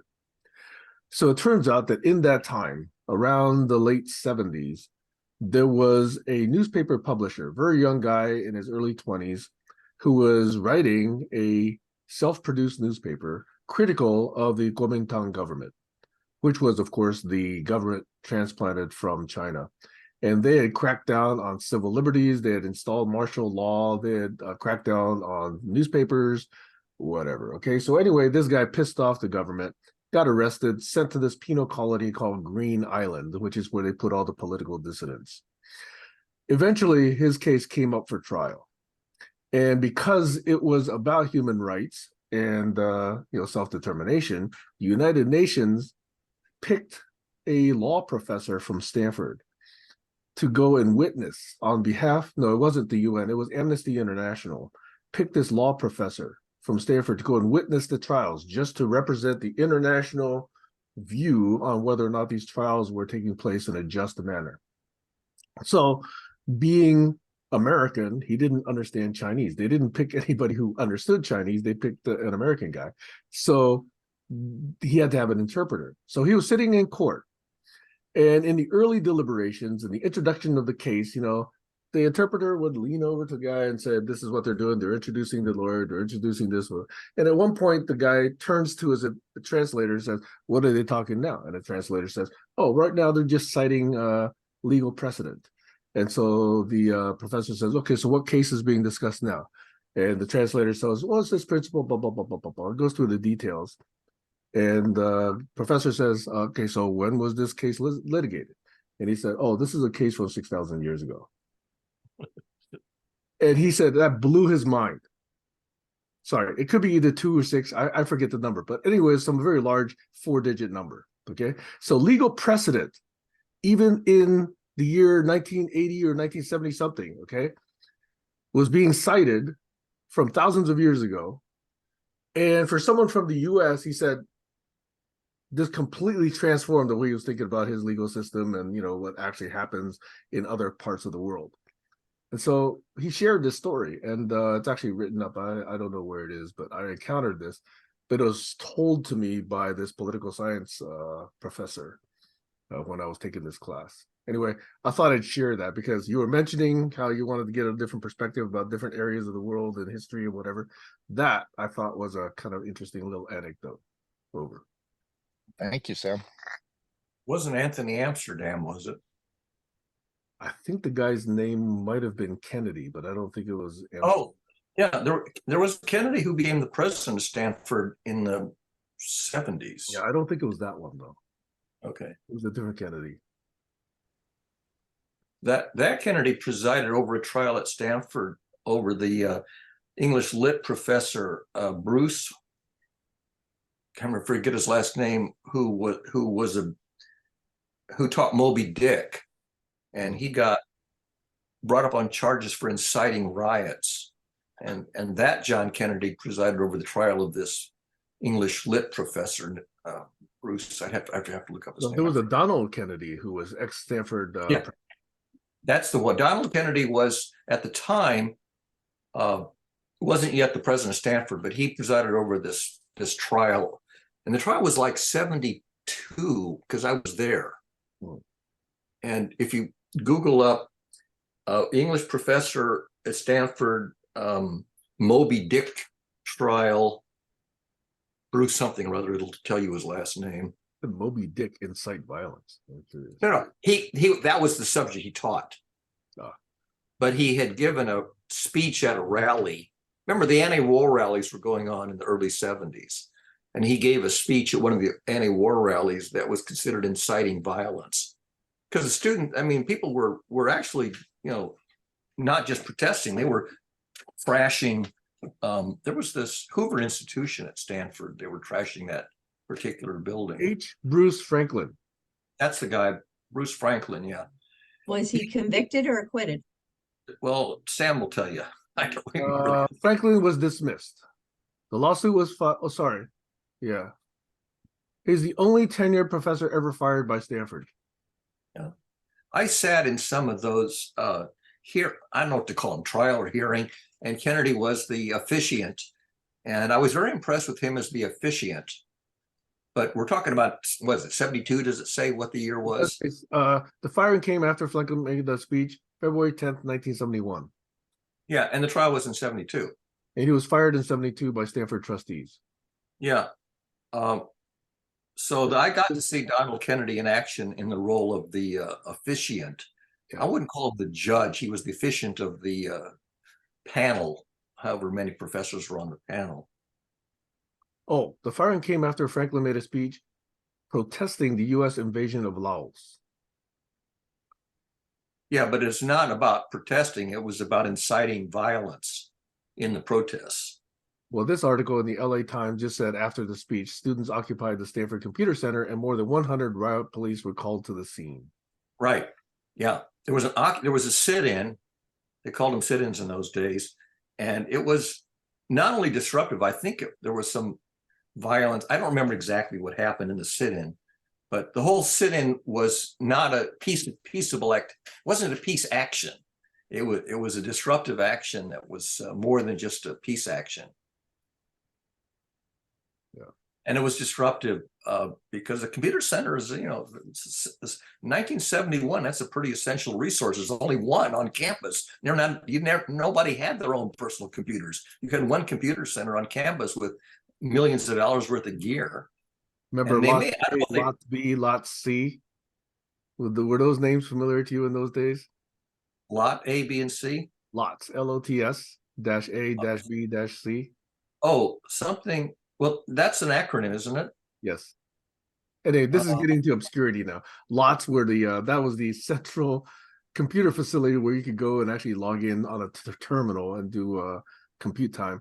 But anyway, Yeah. Lots stand for low overhead timeshare system. Yeah. Okay. I had forgotten what it was called, but I knew.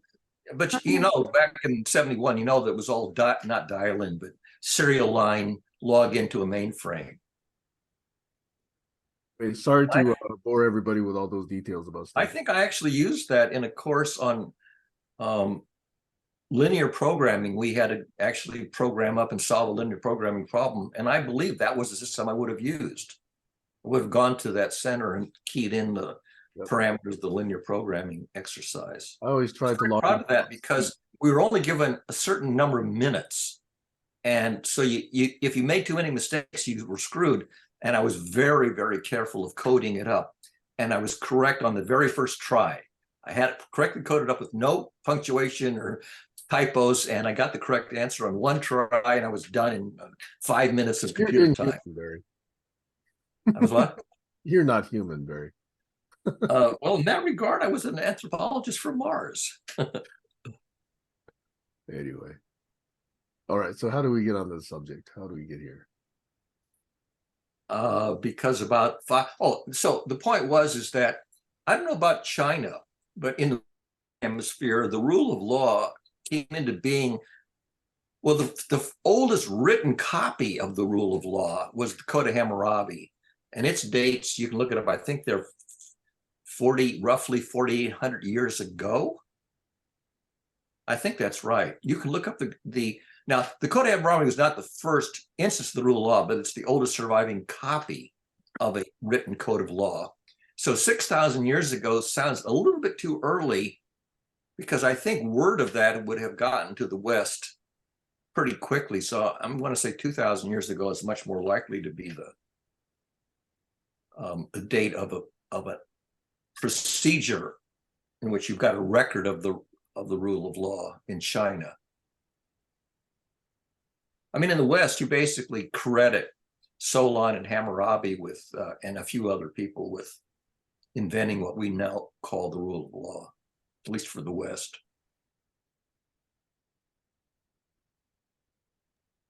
I'll be right back. I need to take a bio break. Yeah, and the reason I say that is even when the rule of law was first introduced, first of all, it was very violent. I think about a third of the laws, there was 273 of them, each only a sentence or two. About a third of them had the death penalty. So it was very violent, state-sponsored violence on the color of law. And so there were those who thought that the rule of law was very harsh and inhumane, whatever words you want to say, and proposed a more merciful system. And so the very first theologians were the first to propose an alternative, but the alternative was way too sophisticated. The rule of law was for kindergartners because you could understand what a rule was and if it was broken. And the alternative was basically graduate level reasoning. And even though you could propose that 3,500 years ago, nobody could understand it except the high priest. Joshua's got his hand up. Yeah, I remember you were saying that the topic we were going to discuss today was protocols versus rules and laws. Yes. Let me know if I cut out, because sometimes it cuts out. But I watched a video yesterday where a young man was walking down the road and he flipped off a police officer. He gave him the finger, and the police officer pulls him over. And the young man knows the law, which is you have the right to detain me if you tell me what you're detaining me for. And it was a very interesting case study of protocol versus law. So the protocol is if the police officer says you are disturbing the peace, which is what he tried to use for his reasoning for detainment, then he has to show him his identification because he's being detained. So it's a very interesting altercation between, are you detaining me? If not, then I can leave. And because the police officer said, no, I'm not detaining you, I just want to know why you flipped me off, what you're doing. Right. And he says, okay, you're not detaining me. And then he starts to curse at the police officer, says, F you, I'm walking away. So then the minute he swears at the police officer, he says, hey, come back here. And he goes, well, are you detaining me? And he says, no.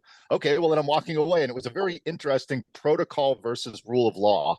Right. And after that one, they showed another one where a gentleman had nothing to drink. He was an athlete. He had not done any drugs, but he was talking very rudely to the police officer. And he kept saying, why don't you blow me then? Meaning, give me a breathalyzer test. And the way he was saying it was pissing off the police officer, like, blow me then, blow me, I'll blow a zero, blow me. And it was just pissing the police officer off. So. Oh, Joshua, you froze. Froze. I don't know if he can see it. I don't know if he's getting incoming video or not, but he's frozen. Yeah, I'm back. So Okay. I just thought I can post those up if you want to Facebook. I think that's a very interesting case study of protocol versus rule of law. And then he Yes. cited, when he asked for the identification, he cited his either Fourth or Fifth Amendment rights of I don't have to tell you who I am if I'm not being detained. And then once he said he was being detained, then the kid was very flippant. He pulls out his ID and says, look, here you go. And so it's knowing the rule of law and knowing the protocol, I think are very important. Well, there was a negotiation involved with the protocol. By the way, yesterday was I think the second anniversary of an event, which I think was in Texas. This woman, Sandra, and I forget her last name, was also stopped by the cops. I think she had a taillight out or something like that. And he ordered her out of the car, and she says, am I under arrest? And they have a verbal altercation. And he says, get out of the car, I'm going to fucking light you up. And this is all recorded with the body cam. They did arrest her, and 4 days later, she died in the jail in whatever county that was. I think it's in prison, and became a famous case. And yesterday was the anniversary, and there was another set of protests. But they played back that body cam footage, which has the same conversation, same kind of conversation, where the cop was very authoritarian and intimidating, and literally, I mean, issue terroristic threats. I will light you up. So go ahead, Stacy. No, I was going to say in the situation that Joshua spoke about, in real life, the cop's just going to bring him in and just rewrite whatever happened, and change the whole narrative. And that's the way it goes. And there's no way, unless this kid is independently wealthy, that he's going to pursue trying to prove that that's not what happened. I mean, and that's the reality of it. I know in my town, we have, somebody explained it to me and it made sense. We have a lot of cops that came from the service, and they're trained with this mentality of war. And the idea of like the old-fashioned cop that would get to know the community, because we're a small community, it's not there anymore. It's like, I mean, a friend told me, I wasn't here, I was in North Carolina, but a couple of weeks ago, apparently there was a guy, and he was drinking a beer in a paper bag. And I'm getting this story from somebody who was working the farmer's market.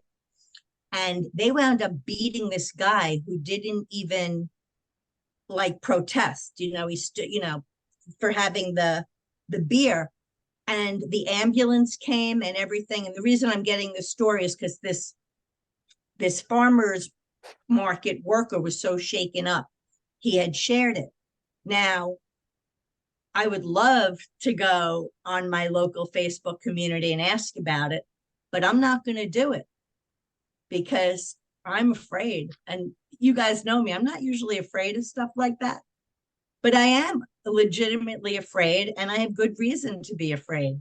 But this is happening all the time. Yeah. Not to mention that now the ambulance is being, I mean, I would love to just get somebody to pull the records of how it got written up, because I know it's not going to be accurate. Josh? Yeah, I was just going to mention there's a really good documentary on HBO. It's now called Max, but it's called Telemarketers. And it starts off with a bunch of kids in the early 2000s working at a telemarketing company, raising money for the Fraternal Order of Police. And it goes into what is the deal with the telemarketing company and the Fraternal Order of Police, where they actually keep 90% of the money and only give 10% to the Fraternal Order of Police. And it's well worth watching because it's a winding story that goes for 15, almost 20 years to all the way to the senator that's in charge of policing the FCC and these type of things. And he says at the very end of the documentary, I'll look into it. I'll have my people come and take all your information. And he walks out of the room and nobody comes in, and they just say, okay, you got to leave.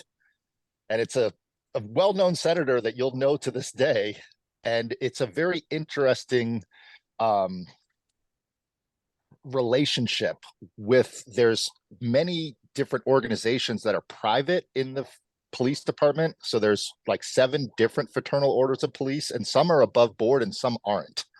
And a lot of them are it's police officers policing themselves. So it's a very interesting thing to look into. Which is a big, I mean, for me, the biggest problem is that there's no accountability for when they're caught lying. Yeah.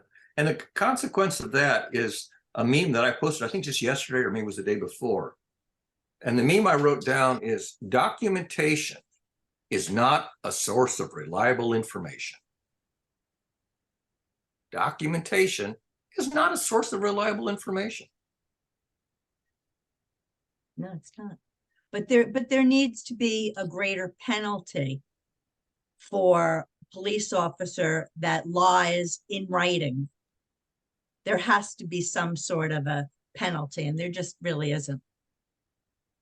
Well, the penalty that I employed when I was stopped by a cop some years ago, not too long ago, is I wrote the story up on one of my blogs, and it's still there, you can read it. And not only did I write the story up, I wrote, I think, 3 song parodies to lampoon it. And this particular local officer is a subject of a lampoon that I composed and published on the internet, whatever it was, 5 years ago. Still there, you can go find it. I probably have to look because Google doesn't index that kind of stuff anymore.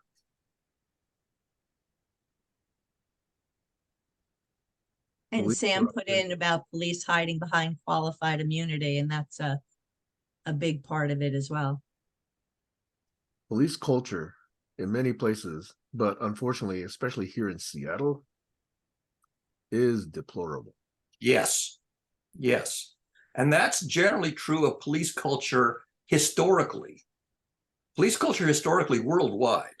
And US is no, I mean, look at that. What was it? Minneapolis was the big story recently about police culture. Yeah, the 72-year-old guy that was knocked down, and then there was an investigation filed, and then the entire department basically resigned, objecting to this investigation of this this violent action on the part of police. But that observation is hardly new. It's hardly American. It dates back to shortly after the introduction of the police culture, because the police culture is there because if you have a rule-based system and you break the rules as written, or you appear to have broken them as written, then there is a policing function, which is to say, you're under arrest, you broke this rule, and we're going to have a trial and a conviction and a punishment on you, or there's a corruption of that process. And that's been since the beginning of the police culture itself. Go ahead, Sam. And again, I'm going to say something that's anecdotal. I don't have much to substantiate it, but I've heard story mentioned that, how we revere and honor firefighters because they actually help society and they sacrifice their lives and they, save people and they go into danger or whatever. And they actually, try and help, especially after 9/11. The anecdote was when speaking to firefighters, none of them are friends with police. I can believe that. Very different culture, and yes, none of them actually respect the way the police conduct themselves. Right. The firefighters save people and the police hurt people. They intentionally hurt you. They say, I'm going to hurt you and I have to have a reason. So, here's a rule that I can assert and get away with asserting that you broke. Yeah, I have to find a source of that, but that was surprising to me when I first heard that. The guy who was the head of the KGB in Russia during the Stalinist era said, you show me the man, I'll show you the crime. Show me the man, I'll show you the crime. And there was a guy right here in Boston. He was a civil rights lawyer. He wrote a book called 3 Felonies a Day. And the thesis is that every layperson every day technically commits 3 felonies at random. And if you watch a person for a day, you can find, you just broke a law. Oh, you just broke that law. And his assessment was 3 felonies a day. Everybody breaks the law. 3 felony level laws a day on average. You're muted, Sam. Sam.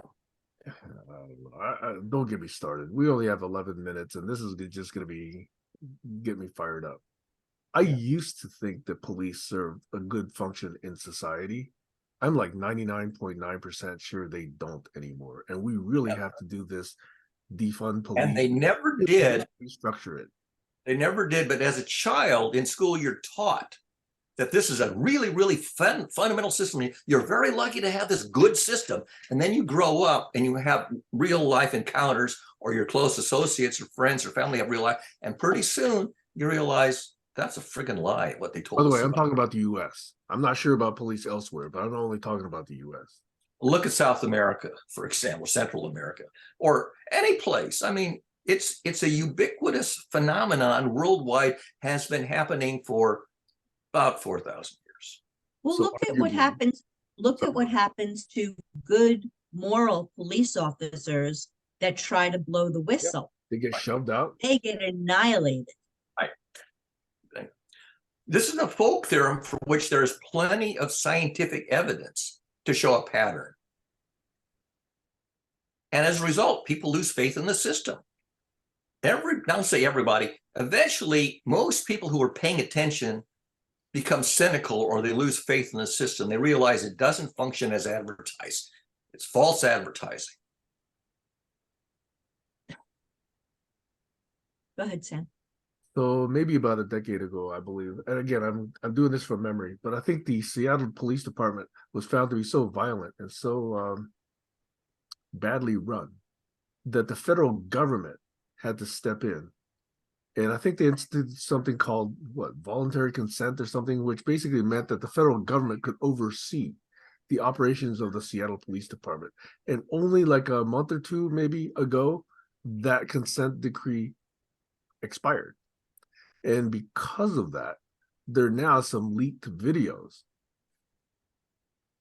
that have really come to light about how even police driving 75 miles an hour in a 25 or 40 mile an hour zone and killing innocent civilians generated other police officers joking around about that event and talking about, oh, how that victim was a low value person because it was a person of color, and therefore just pay them $11,000 and we'll be over this. That kind of behavior is why I use the word deplorable. Yeah. This is the Seattle Police Department. I love Washington, but this police department needs to just get completely dismantled and restructured. The whole system is endemic. That is up and down the hierarchy. Yep.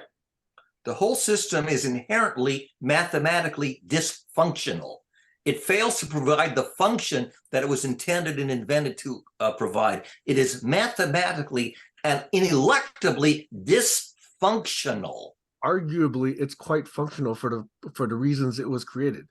I believe there's a bunch of theories about police structures and why they were actually put in place to keep the powerful in their positions. And this has roots way back to racism.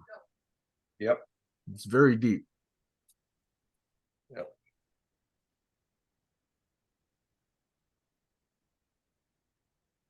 There was a story just last week. Some organization here in Massachusetts managed to get the database of police disciplinary actions made public, because there is a database of police investigations of infractions within the police. So they made the database public, and the first thing they notice is that some of the records in the database are incorrect, just wrong information, and some of them are missing. 5 entire police departments are never mentioned at all. The database just doesn't have them. And so when they realize that the database isn't accurate and has partly redacted, that became the story, that the transparency of police policing themselves is not a source of reliable information. But it's kind of ridiculous to expect that would work. Exactly. But the point is that there is a database. It was not published until this group managed to get, by some process, get it published. And then it was found to be not telling the truth. I swear to tell the truth, the whole truth, and nothing but the truth. That database don't do that. Didn't there used to be like civilian review boards or something like that? In some very high profile cases, you'd get a civilian review board, but often they wouldn't, because it's personnel issues generally are considered not publishable. Personnel cases, the personnel files are generally considered for whatever reason, you know, that you can't publish them. You can only publish sort of some very high level political statement.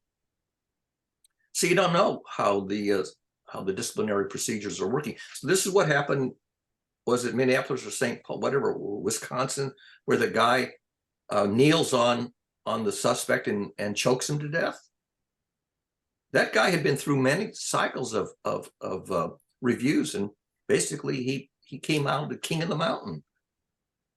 The guy eventually got tried. Go ahead, Sam. May I take a moment? I want to read something for about a minute. Go ahead. Because I just put this thing into Bard. Police culture is rooted historically in racist practices. Is this claim true? And Bard comes back and says, the claim that police culture is rooted historically in racist practices has some basis in historical evidence and ongoing debates. It's important to note that policing in different regions and different times varies widely, blah, blah, blah, blah, blah. So that's all those caveats. Historical roots. In the US, for example, the origins of modern policing can be traced back to the slave patrols in the South, which were established to control and oppress enslaved Black people. Jim Crow era, blah, blah, blah. Civil rights movement, war on drugs, contemporary issues, implicit bias. So there's actually, you know, even Bard is willing to say police culture has historical roots in slavery. It's not a secret. It's just that we don't know the details. Normal human citizens don't understand this. I didn't understand this until recently, actually. Yeah. As soon as somebody close to you gets arrested, you find out how the system really doesn't work the way it's advertised. You find out how awful the system. Unless somebody close to you gets arrested and you're friends with the cops. And that's really what I want to bring out, because this goes beyond police. This is just what I keep bringing up about power and the way we treat other people differently. So if it's our friends, we make exceptions and we love it. I mean, I have to tell you, I've been offered marijuana from cops who confiscated it. I've known cops who were the ones that dealt in stealing cable, you know, like the free cable.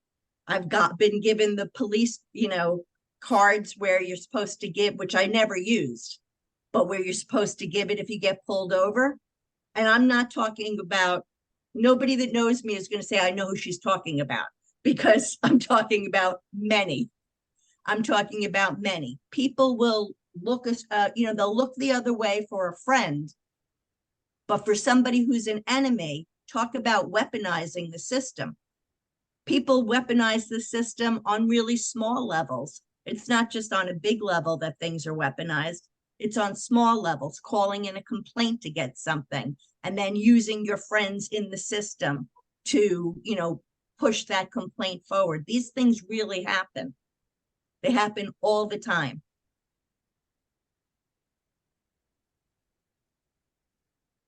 Yep. Well, I'm glad we brought up this subject because it really does go into protocol versus law. What you just said, Stacy, is this is the law, but this is my friend. So we're going to break this law in order to do the protocol of helping a friend. So that's a protocol of helping a friend, not the law.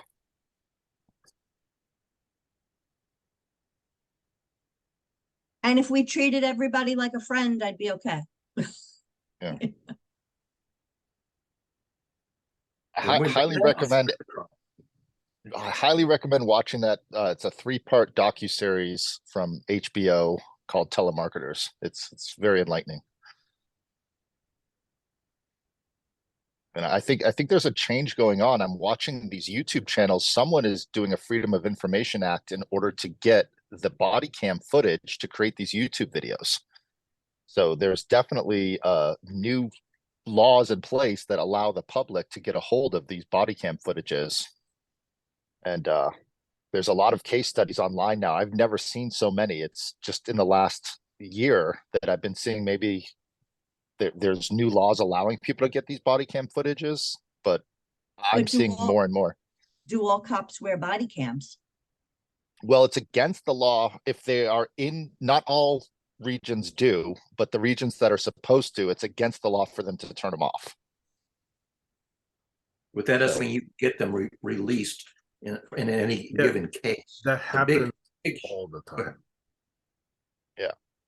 But also, you know, just to this, Apple just came out with their new cameras on their new phones that are allowing you to record in 3 dimensions. So it's going to be made for the Apple Vision Pro.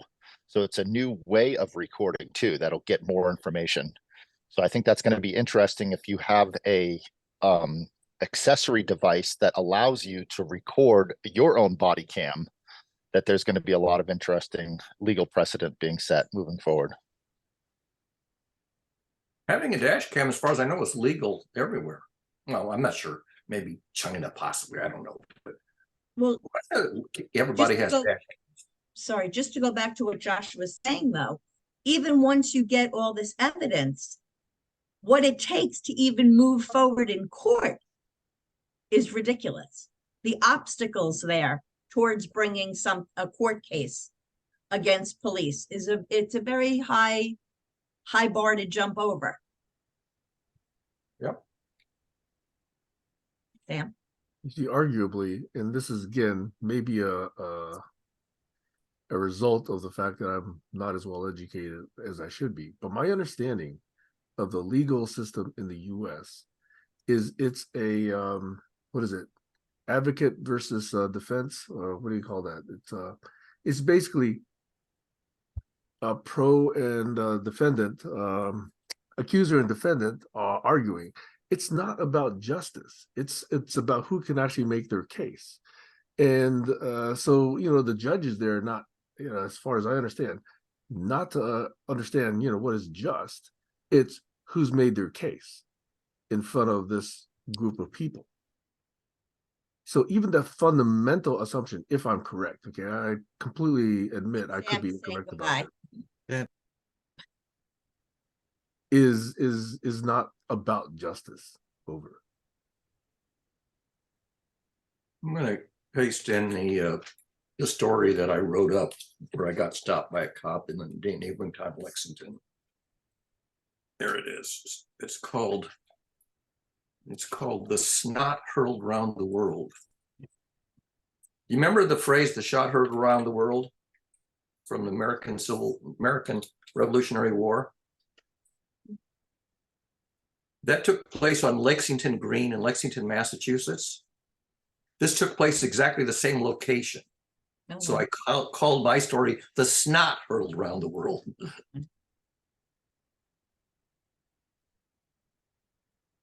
The adversarial system of justice is what I'm talking about. Yeah, well, in America, it's defined expressly as adversarial. In England, it's not defined as adversarial, but in America, that's the architecture, that's the blueprint, is adversarial. And the town can put up, it's like you can't fight City Hall because City Hall has essentially infinite resources to fight you, and you have finite resources. And one of the techniques you use is the prosecution can keep the meter running forever. And the taxi that you're paying the taxi fare on, the meter is running forever and you're not getting anywhere. You're making no progress and they keep the meter running forever. Eventually you give up because you're going to go broke.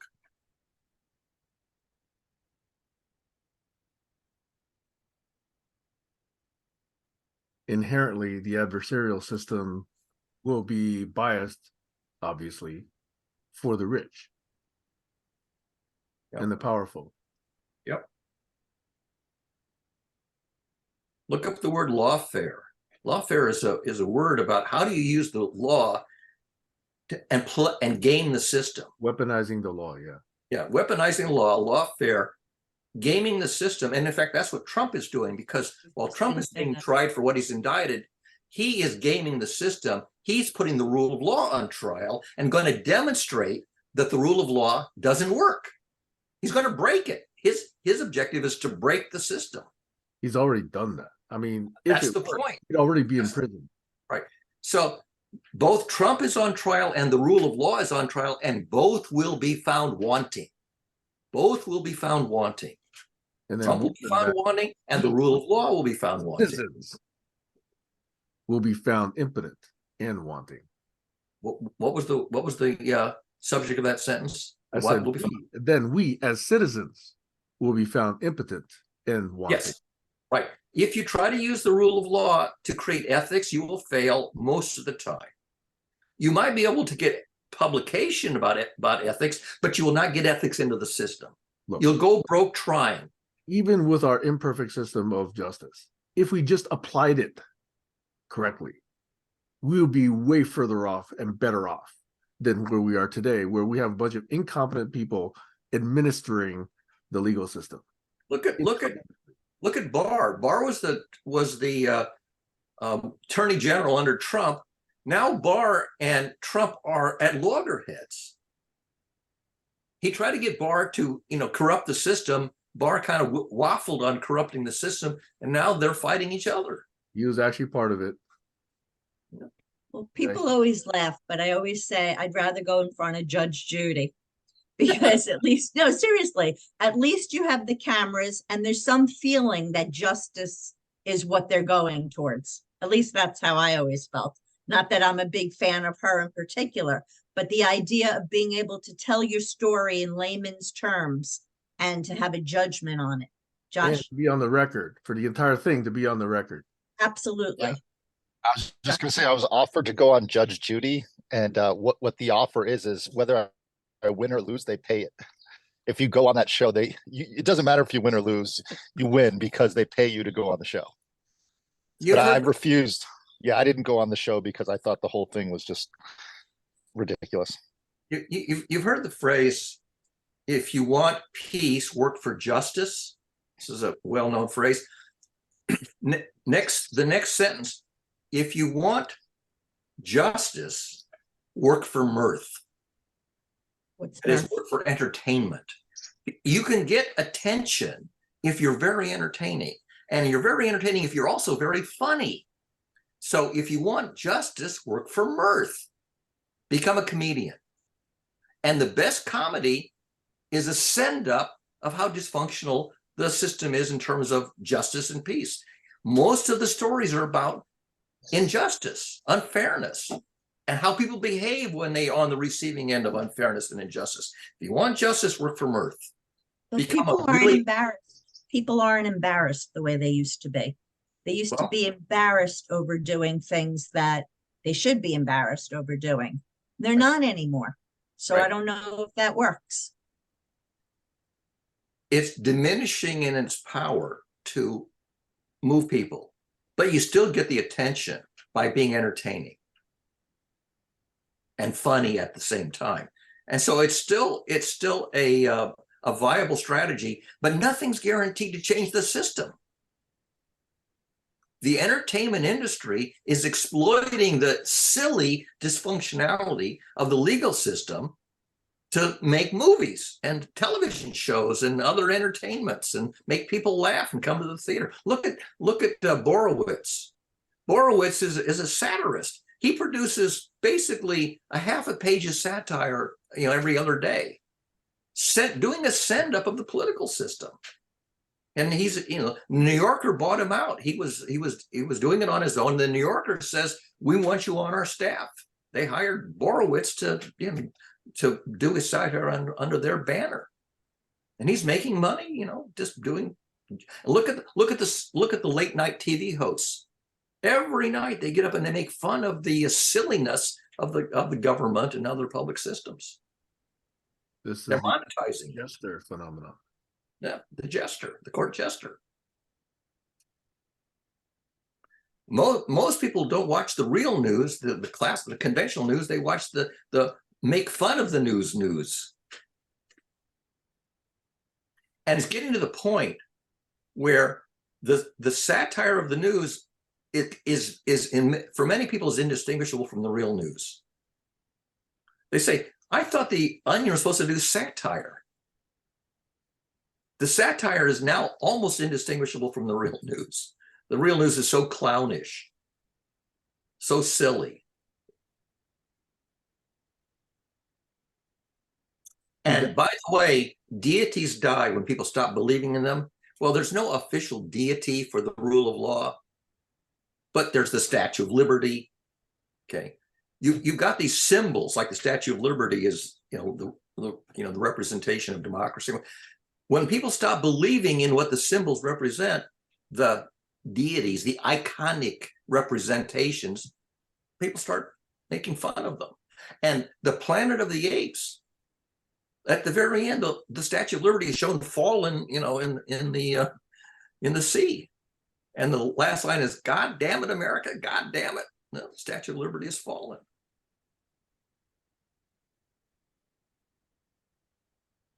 This is getting good, but I gotta go see Amy with Ronnie, so we gotta get What does CC stand for?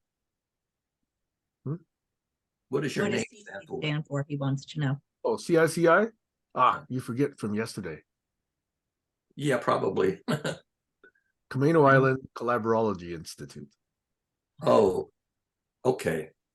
Yeah, no, I'm really bad on connecting acronyms. Like I say, I made up a word, Nassori, and it's an acronym. And I've used it both spelled out and as an acronym. Nobody can tell you, ask anybody, what does Barry mean when he uses the acronym NASORI? Hashtag Nassori. See you next week. Thank you, Feel guys. better.